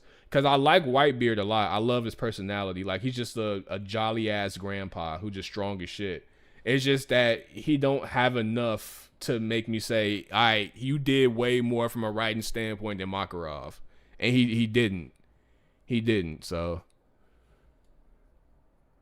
Sting or Kobe? Kobe, please do not bring that nigga Sting up ever again. No, fuck out of here. No, nigga said Sting or fucking nigga. Man, what the fuck is wrong with you? I really do not want to search this shit. I really do not. Let me see his reaction.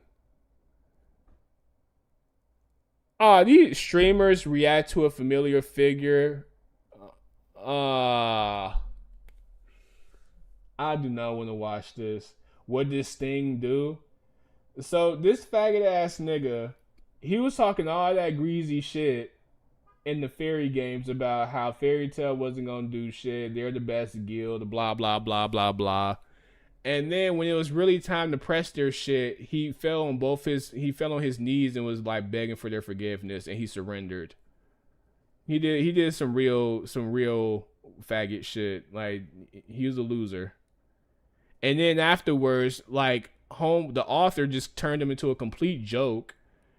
Like Sting was like dead ass one of the coolest characters I've ever seen in anime. I'm not even gonna lie. He looked as zesty as shit, but his dragon, like that Dragon Drive shit, he was a really cool looking character. What is that? Dragon Force? Yeah, Sting was a really, like, this was like a tough ass moment. I'm not even gonna lie. Like at the fairy games, it was basically Super Saiyan shit, but you kind of get the gist. It's like, oh, these niggas are kind of cool, you know what I'm saying? But then, plot had to kick in, and yeah. Fairy Tail doesn't have a talking boat. Yeah, good point. All right, dog. I do not want to see this shit, man. I do not want to see this shit. Mr. X is in the fucking game too. Yeah, they really going for the nostalgia. Oh, fuck no. Oh, hell no, man.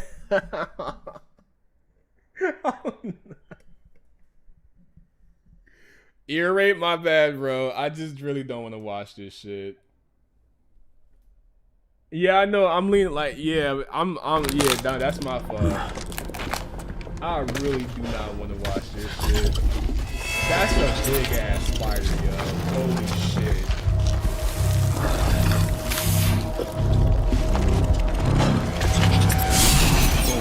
shit.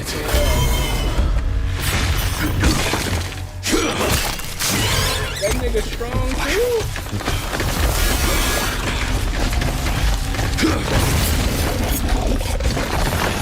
You know what? You know what I can do? Instead of fighting this nigga on the big ass screen, I'll fight him on the little ass screen. So that way, it can almost be like I'm fighting a little ass spider in my room. I think I'm a fucking genius, boy. Yo, I never thought about that shit. Instead of fighting the nigga on the big ass 65-inch TV screen, I can just fight the nigga on the 28-inch. That way, I won't, you know what I'm saying? Bro, stop hiding. I'm not hiding. You not Kanye? Yeah, I'm being a bitch. You telling me that? Hey, I gotta get through this shit at some point. Like,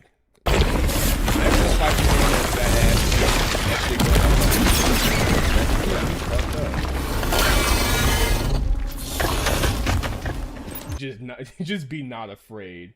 Yeah. You know how that's not helpful information at all.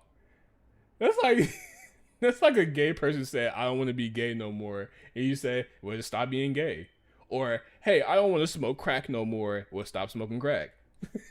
Like, it's like, no shit, Sherlock. If it was that easy, I would do that.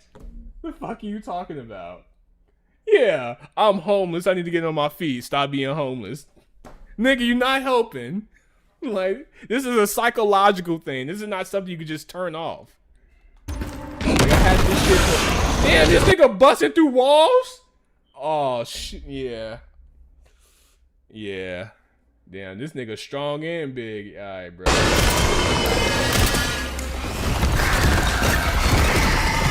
Rocket launcher this motherfucker?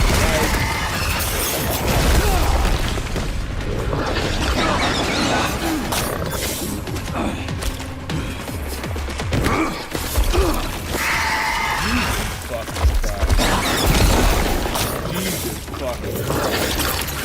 Look, he got a fat ass butt, bro. That's the shit I'm talking about. Why the ass so big? Stop being black. Waker, you Mexican as hell saying that shit, bro. Come on. Just stop being Mexican, nigga.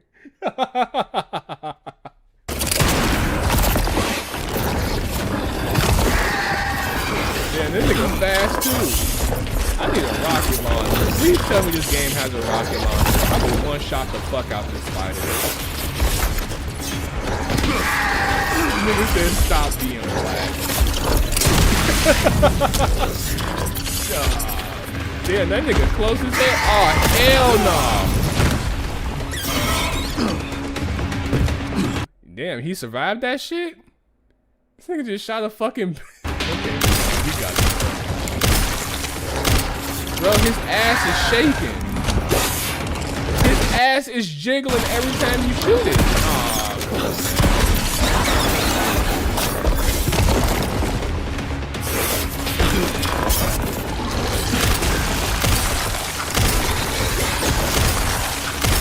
He's shooting shit. Aw, he's shooting shit out his ass at you. Who asked for this? You know some faggot ass Japanese nigga in Capcom. You didn't have to ask this shit. A Latina spider. Put a wig on this motherfucker. I swear to God, I would not have an issue with this spider. All you gotta do is just make it less manly.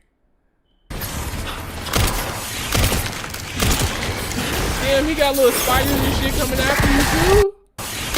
Aw, come on, man. Come on. I already gotta fight this big booty motherfucker. Now I gotta fight the homies too?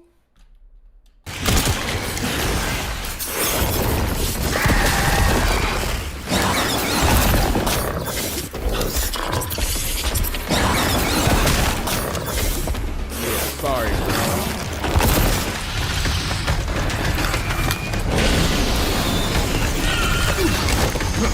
I want to skip this shit so bad, bro. Look at this shit. Leon, what are you doing?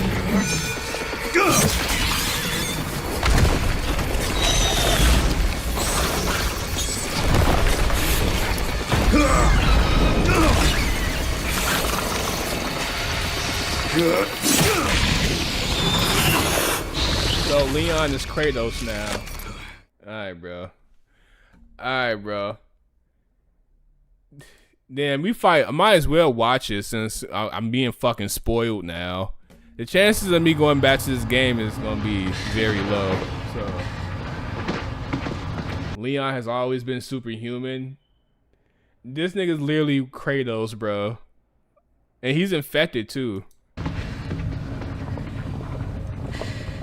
They weren't able to recreate. That's Wesker? Who the fuck is... Oh, you see, I'm spoiling myself, man. Is that Wesker? His name is Zeno, but is that Wesker? Oh my fucking god.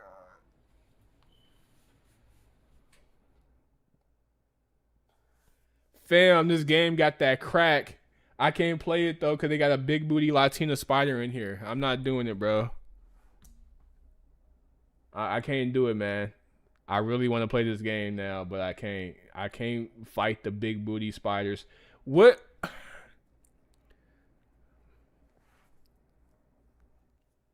It's not that scary. You don't understand, bro. You don't understand. It's not that simple. I can't fight. I can't do that, bro. I'm sorry. I think I can. I'm gonna just play it on a small screen so it won't be as big. But I don't.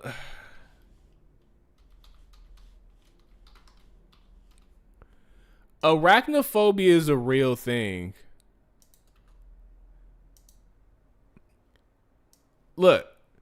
Extreme or irrational. Keyword irrational. Irrational fear of spiders. Like, it might seem simple to just, like, yeah, don't think too much about it. But that's not the fucking point. You can't control it, bro. Yeah, no shit. Hey, Waker, you getting a little slick in the mouth, my nigga. You can calm down. Calm down, nigga. The spider is far from the game. Like, it's kind of at the end. I was just finna ask that. How far away is it? Because do they have rocket launchers where I can one-shot it? Because if I can one-shot it with a rocket launcher, I'll be perfectly fine. Please, is there anything like that in it? Let me see. Because if I have a rocket launcher, I just one-shot it. No? Oh, these niggas, yes. Capcom some faggots. I hope them niggas go bankrupt. They knew what they was doing. They knew what they was doing, bro. Bringing back fucking spiders. Who just have you fighting a big ass spider for no reason? That's such a random ass boss fight. That's not even creative, bro. That's a regular ass enemy in Resident Evil 1. Niggas said, oh, no. Man, whole boss fight with Tarantula with super strength. It's like, nigga, you couldn't come up with nothing else. You couldn't come up with shit else. Just a big ass tarantula with a fat ass booty. Okay, bro. Whatever. College with the 2. Stop being a bitch ass and play the damn game. I'm gonna pay my brother $20 to beat it for me. I'm gonna pay him $20 in Pokemon cards to beat that motherfucker.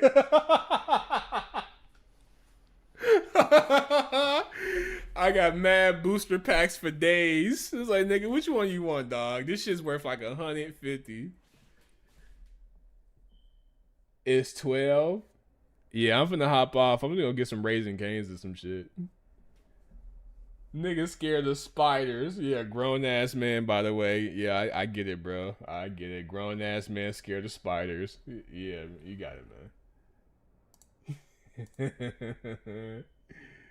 Don't care. I'm gonna play that shit.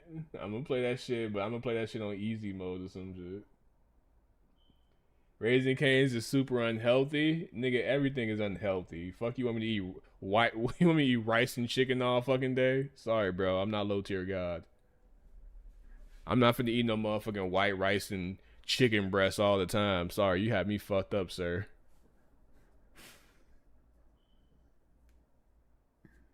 Rice and chicken is good. No, yeah, I know it's good, nigga. But who the fuck wants to eat that shit all the time?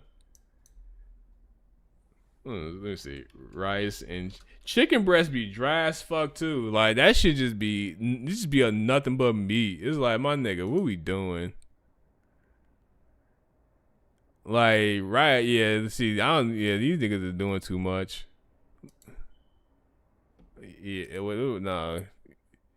Yeah, this is shit niggas be wanting you to eat. They want a plain ass white rice with fucking chicken. Nigga, no. This nigga got avocados in this shit. Sorry, bro. So Negroes don't know. I was looking for more donations, but let me see. I'm glad someone reminded me. Okay, relax a little bit to.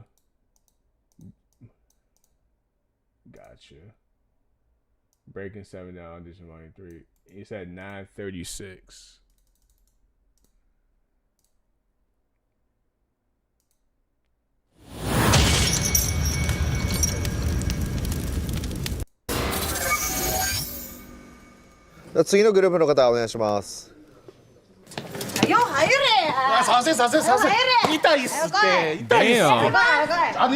What the fuck? You notice a lot of lady boys in Japan too, right?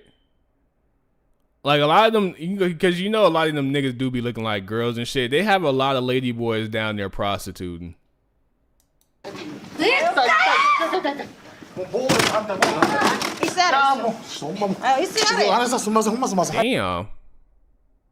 Nah, she ain't got no ass. That's just all hips. Damn,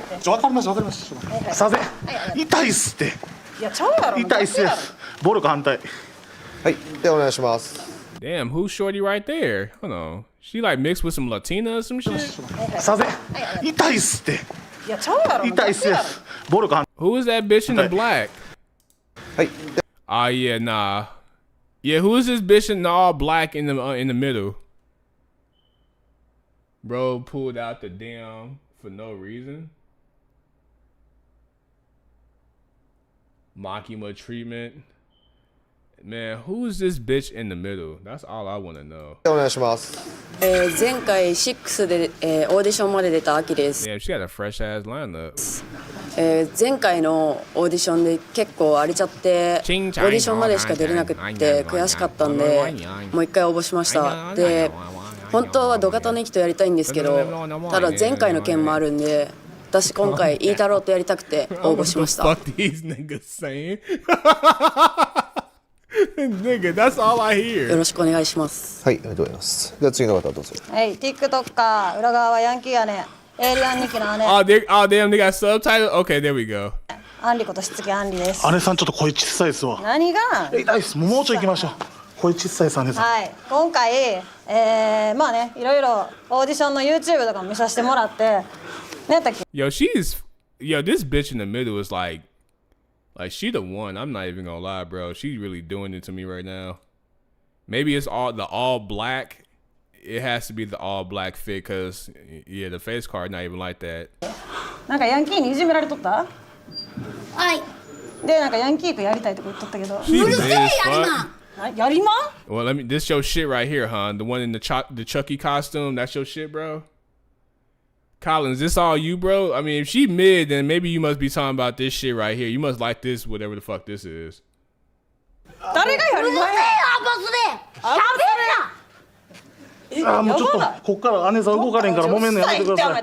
揉めんのやめてください。で私エイリアン2期の姉っていうことで、まあヘズマのね嫁とヘズマ、まあ女男で対戦できてもおもろい。You hate black women but get turned on in all black.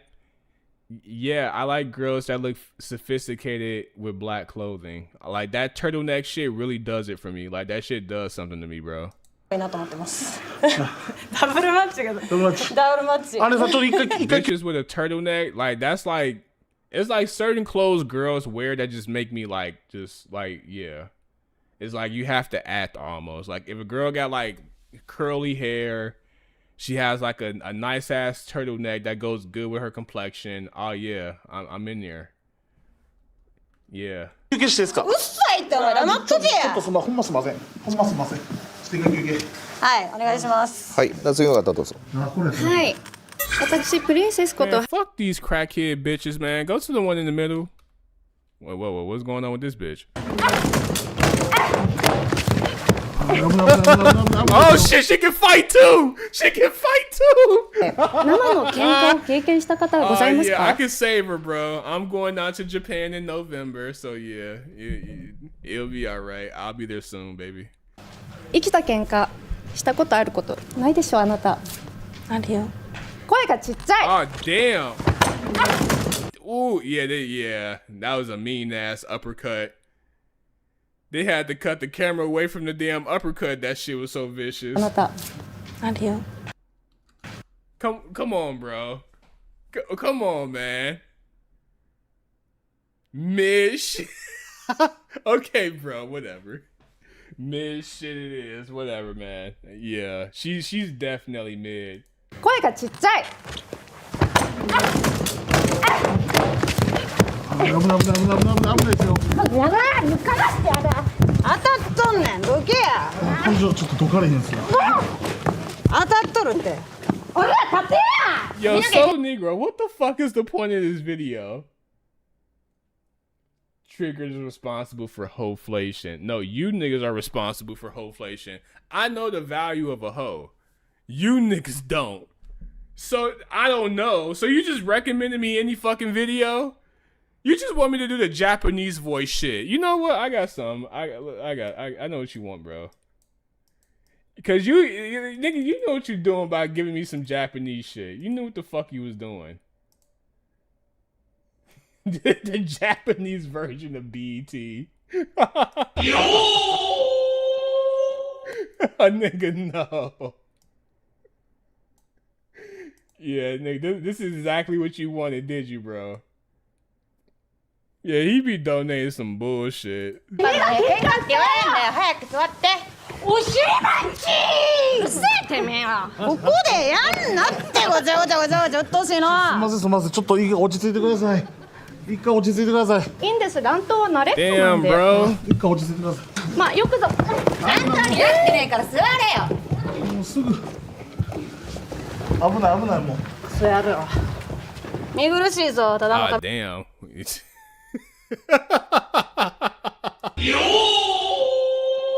Hey, no ass? Yeah, she ain't got no ass, but I'll work with that. I can fix it, bro. うせえてめえは。ここでやんなってごちゃごちゃごちゃごちゃうっとうしいな。すいません、ちょっと I can 落ち fix 着い it, てく bro. ださい。 And she got the Air Force Ones on?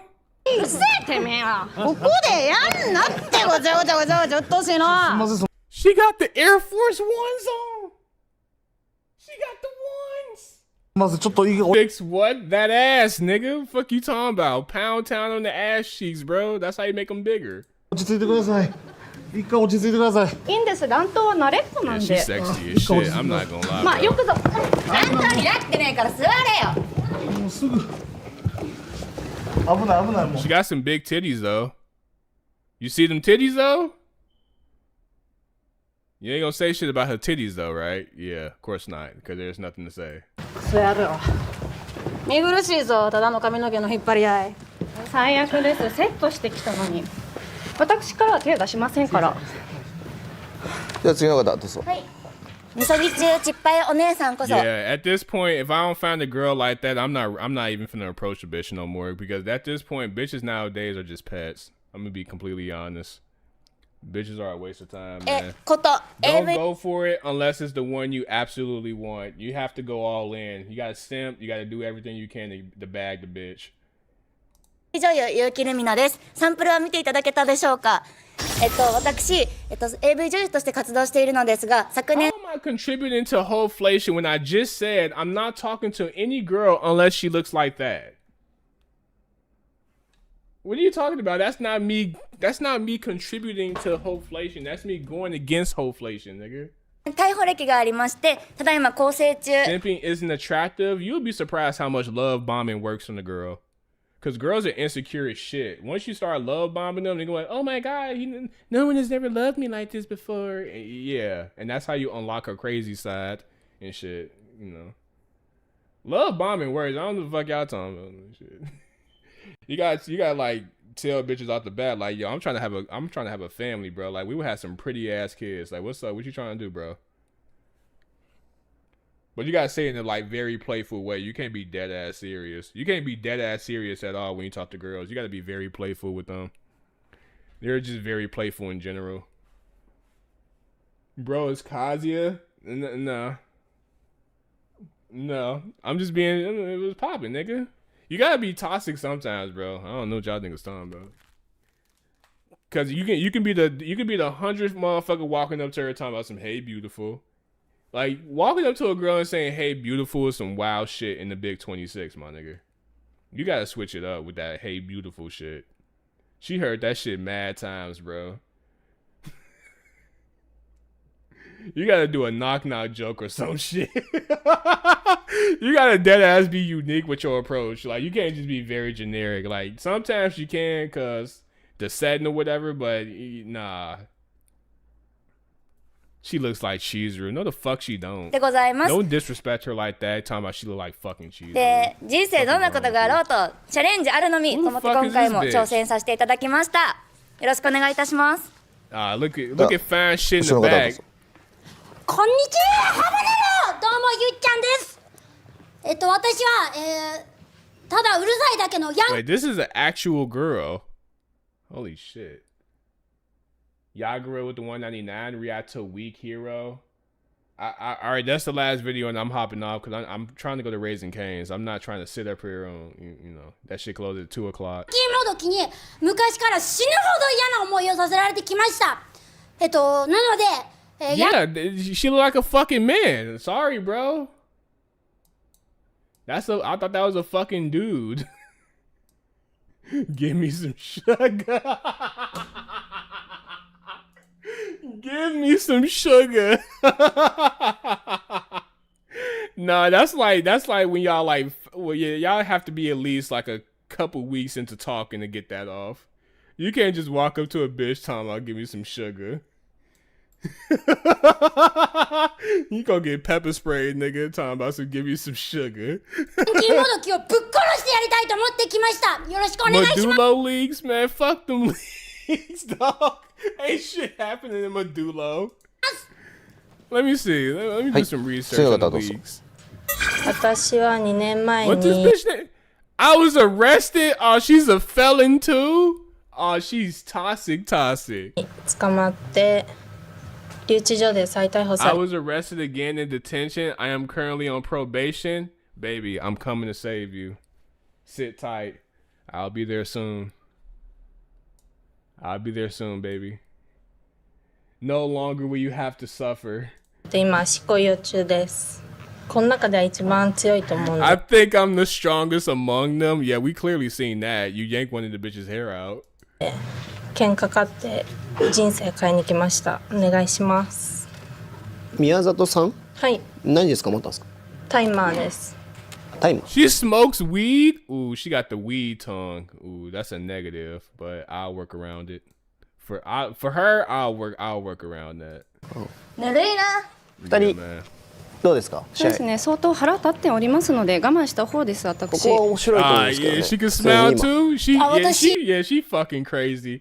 Look, dog. At this point, you should know this by now. I love crazy bitches. That shit's kind of sexy to me. So every time you hear me tell these stories about bitches trying to stab me, bitches trying to beat me up, you might trigger. Why you keep dating the same type of women? Well, because I like those type of women.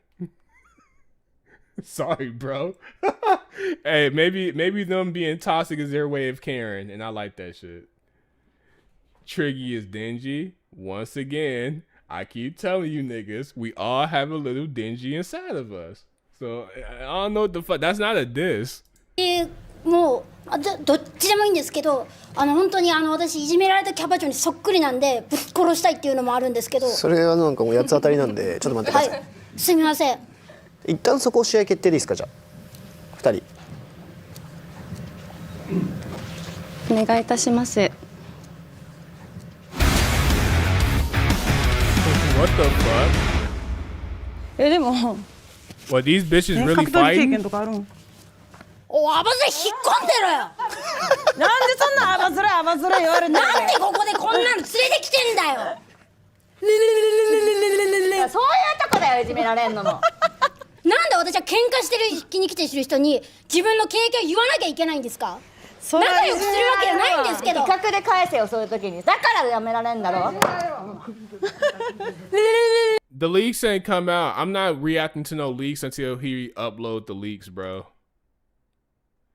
Yeah, if he ain't upload the leaks yet, then I ain't finna react to that shit. I'm not finna go on Twitter trying to search for no damn leaks. She looks like Zendaya in Chizuru. I will say this, she does kind of have a Zendaya look to her, but she looks way better than Zendaya. すみません。ごめんなさい、ごめんなさい。痛い痛い痛い痛い。はい。やろうや。ストップ。いいっすかここやって。じゃあやりましょうかそこ。お願いします。いいですか？ありがとうございます。トラウマもっとトラウマにしたるわ。Yo, imagine graduating high school and this is what you become. You just become some prop for a reality TV show. Basically a fucking clown. He said, wait, can we just go to the final video? アキさんは何でも Yeah, I'm trying to see fine shit one more time. That's why I'm staying on this video longer than what I probably should have. I'm trying to see her sexy ass again.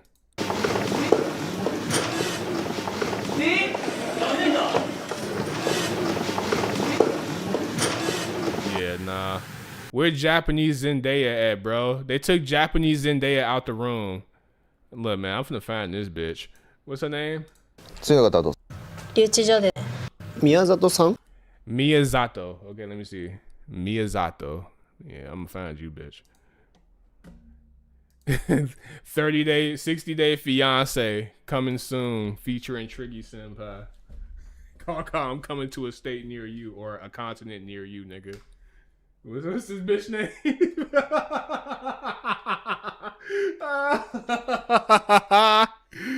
Where you at, bitch? Aw, damn, I can't find her. Wait, no, wait. Why the fuck they pulling up lollies and shit? Damn, fuck it. Oh well. Whatever. Let me save this video. I'm gonna save that video. Hey, good looking soul Negro. You sent me another fine shit. Wait, what the fuck? Wait, what was the last video?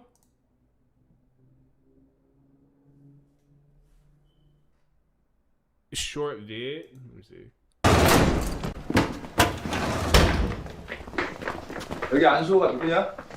Stop saying fine shit, you corny ass motherfucker. She's fine shit to me, bro, so I don't give a fuck. I do not give a fuck. Triggy Senpai thoughts on Tom Holland and Zendaya being married. I do not give a fuck. I do not care for Zendaya at all. Bitch has no ass or titties, and she looks like a stoner. So no. I don't know why everyone's mad. I mean, Zendaya is like, she's not a bad looking girl, but niggas overrate the fuck out of her. Like, Japanese Zendaya looked way better than Zendaya. So yeah. Yeah, swear.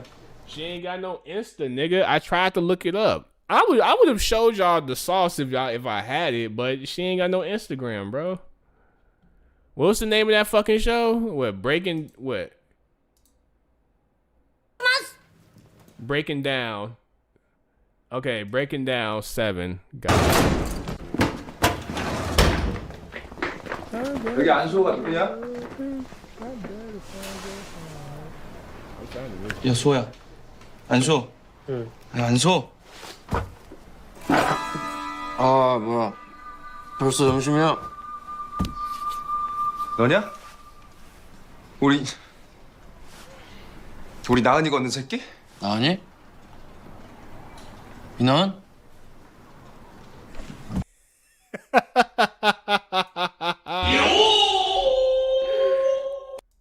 I found her. Yeah. She got a YouTube channel? I'm shooting my shot in the comment section. I don't care, bro. Where the fuck is the YouTube channel? Oh yeah, we going to the YouTube. I don't care. I'm shooting my shot. DM her. I am gonna DM her. I'm coming out there at some point. Damn, why y'all want me to sign up for it, bro? Damn, just show the fucking picture.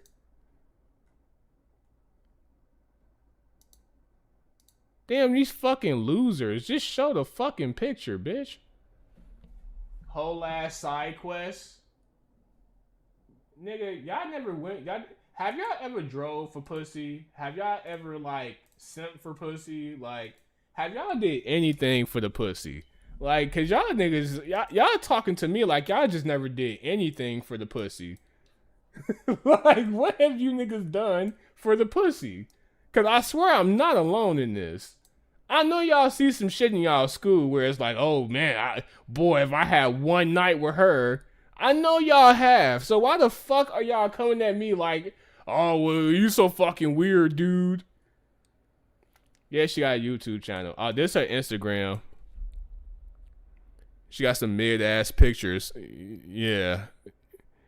I'm a fan this bitch. I'm a fan this bitch. Yeah. I'm a fan her. I'm not that desperate. Hey, whatever, bro. Do you then? Niggas talking about signing up. I have a login too. That's the funny shit. Log in with Facebook. Nigga, no. Who the fuck even still gets on Facebook? Hey, I'm gonna find you. Yeah, let me put this bitch name in my notepad.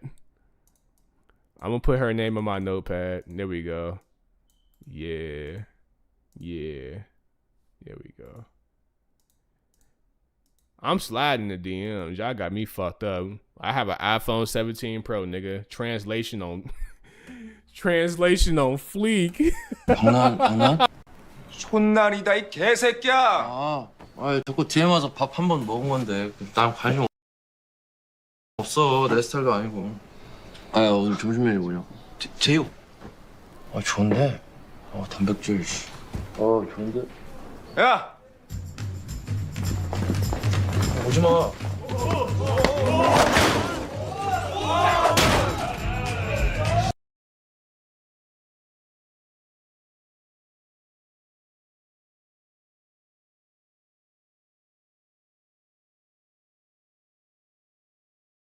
It's some fine shit, bro. You really showing your ass right now, Collins.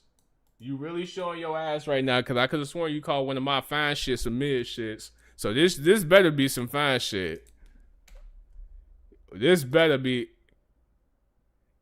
Wait, nigga, am I seeing this right? Restricted profile. Nigga, is this a bop? They won't even let me go on her Instagram. They said this shit's restricted. I'm assuming this is her. Come on, show the damn picture, bro. Is this her?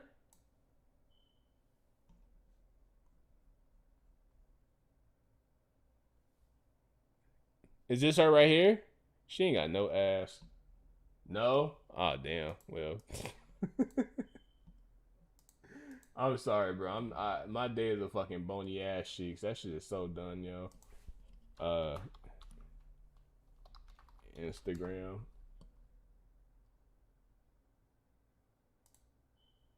Bro, I ain't gonna lie. I'm confused at this point. Which one is it?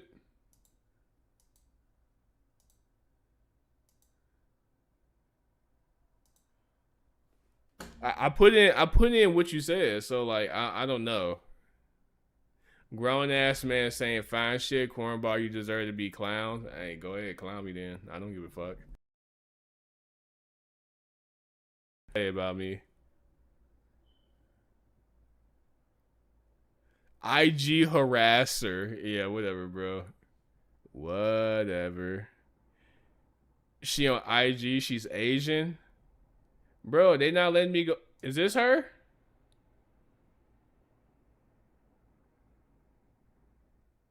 Is this her? No. Well, look, dog. Look, they won't let me go to her shit, so. Is this it? Is it one of these two right here? I just copy and pasted what you sent me, bro.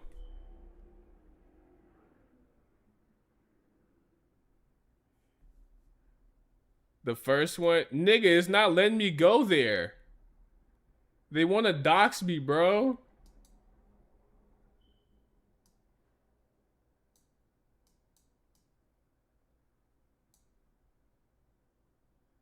Like, bruh.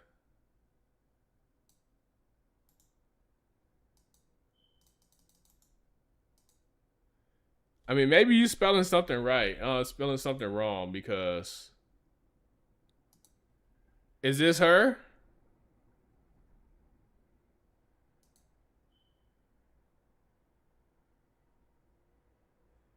Yeah,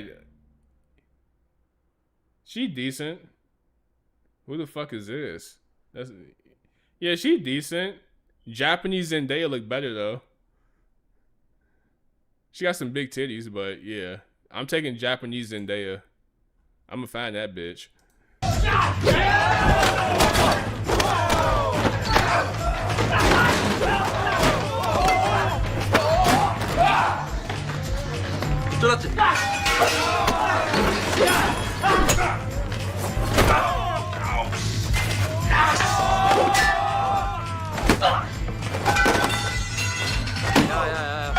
일로와.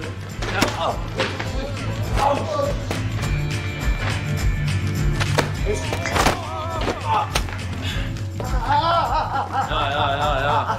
쟤네 운동부가. How the fuck you even find a scene like this? Y'all be watching Japanese movies on the regular? Like, he said Jinwoo ass fight. This low-key is some solo level and shit.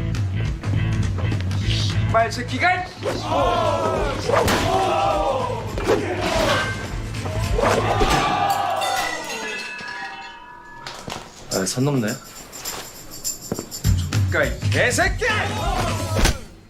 Damn. FYI, that's how you knock out most niggas in the fight. So when you fight and you see niggas just kind of like trying to barrage you with punches and shit, all you gotta do is just use their force against them. Just plant your foot and just use the force against them and just jab the shit out of them. Literally night.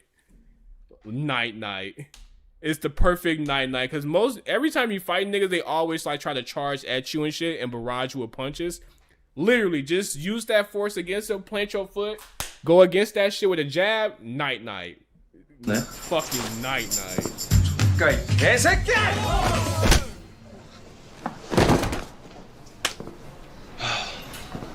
야, 그 보건실 데리고 가고 그 형 이름 말하면 뒤진다. 응? Yeah, that Japanese nigga gonna be out for a while. He punched that nigga right in the nose. That's the worst part you can punch someone in. The worst part you can probably punch somebody because you can low-key kill them that way.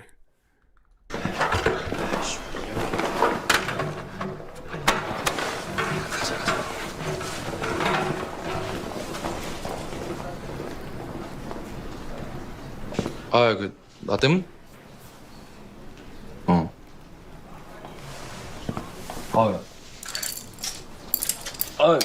미안하다.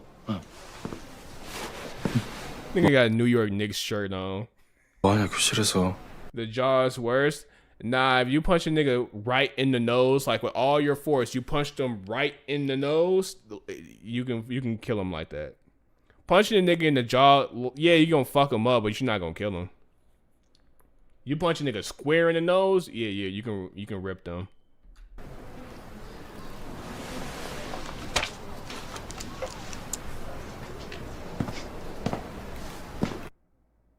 I thought the worst spot was the meat. Nah, I'm just talking about in terms of just punching somebody in the face. Like if you're trying to go for the knockout, you have to or you just want to really fuck them up. Like if they coming straight at you and they just, miss on their jab, whatever the fuck they throw at you.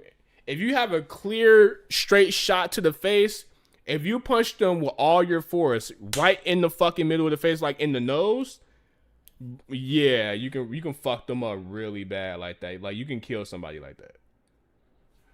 You can kill somebody like that. Sensei Tricky. Nah, somebody taught me that shit when I was a kid. They said, yeah, if you punch somebody, don't punch them directly in the nose, cause you can fuck they whole shit up and kill them. But all right, Master Splinter, shut the fuck up. I'm just trying to tell y'all some shit. Like I keep trying to tell you, I'm low key a psycho on the low. I'll be watching like all the little tricks and shit to fuck niggas up on the low. Like I said, if a nigga try to pick a fight with me, I'm trying to kill you. I'm not trying to fight you. Like I'm gonna grab your leg. I'm gonna use leg kicks and all that shit. I'm gonna really try to like break your arm or some shit. But let me see. Do I got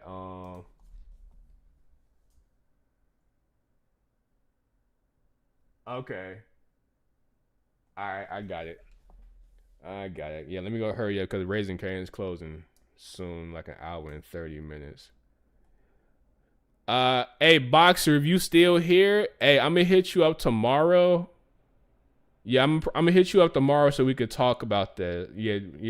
Did you ever send me your Discord? Is he even in here? He never sent me his Discord. Fuck. Rent a Girlfriend new chapter. Something crazy happened. No. Why you say that every fucking chapter? Why, I'm not reading no fucking Rent a Girlfriend, nigga. No, I don't even care at this point. Hit me up on Discord. Are you working? All right. Shit.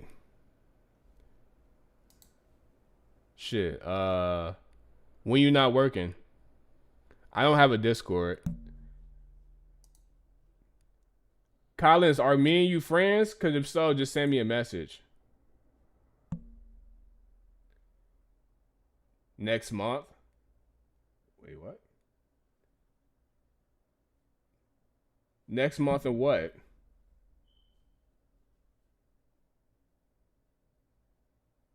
Yeah, Collins, if we already friends, just hit me up on Discord. Just message me. Not. Oh, okay. I got you, Boxer. I got you. What about me? Can you add me? What is your Discord?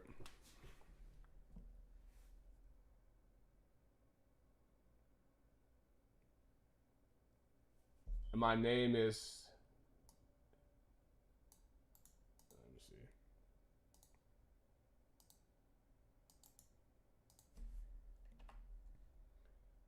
Oh yeah, they say it's yeah. They said his name can be found. Master of Gokuism. This nigga. Let me see.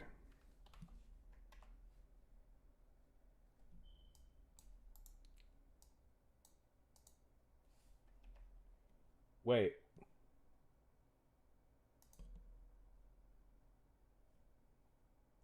How the fuck you found? Man, what dumbass. Okay.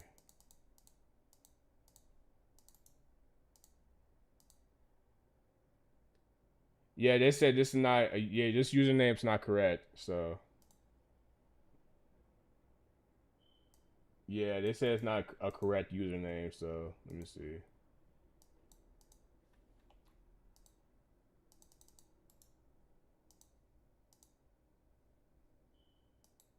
Yeah, It's I don't know. It's not accepting anything right now.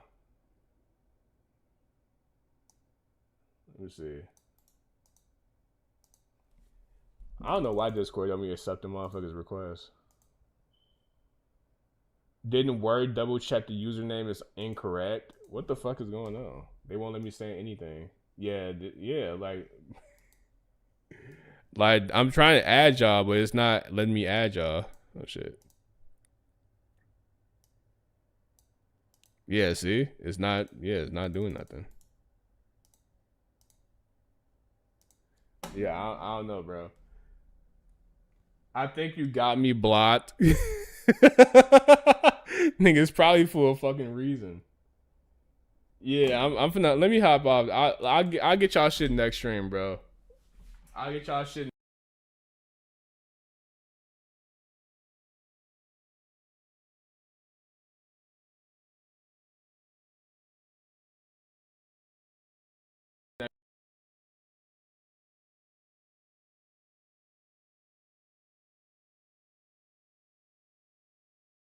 Man, fuck it.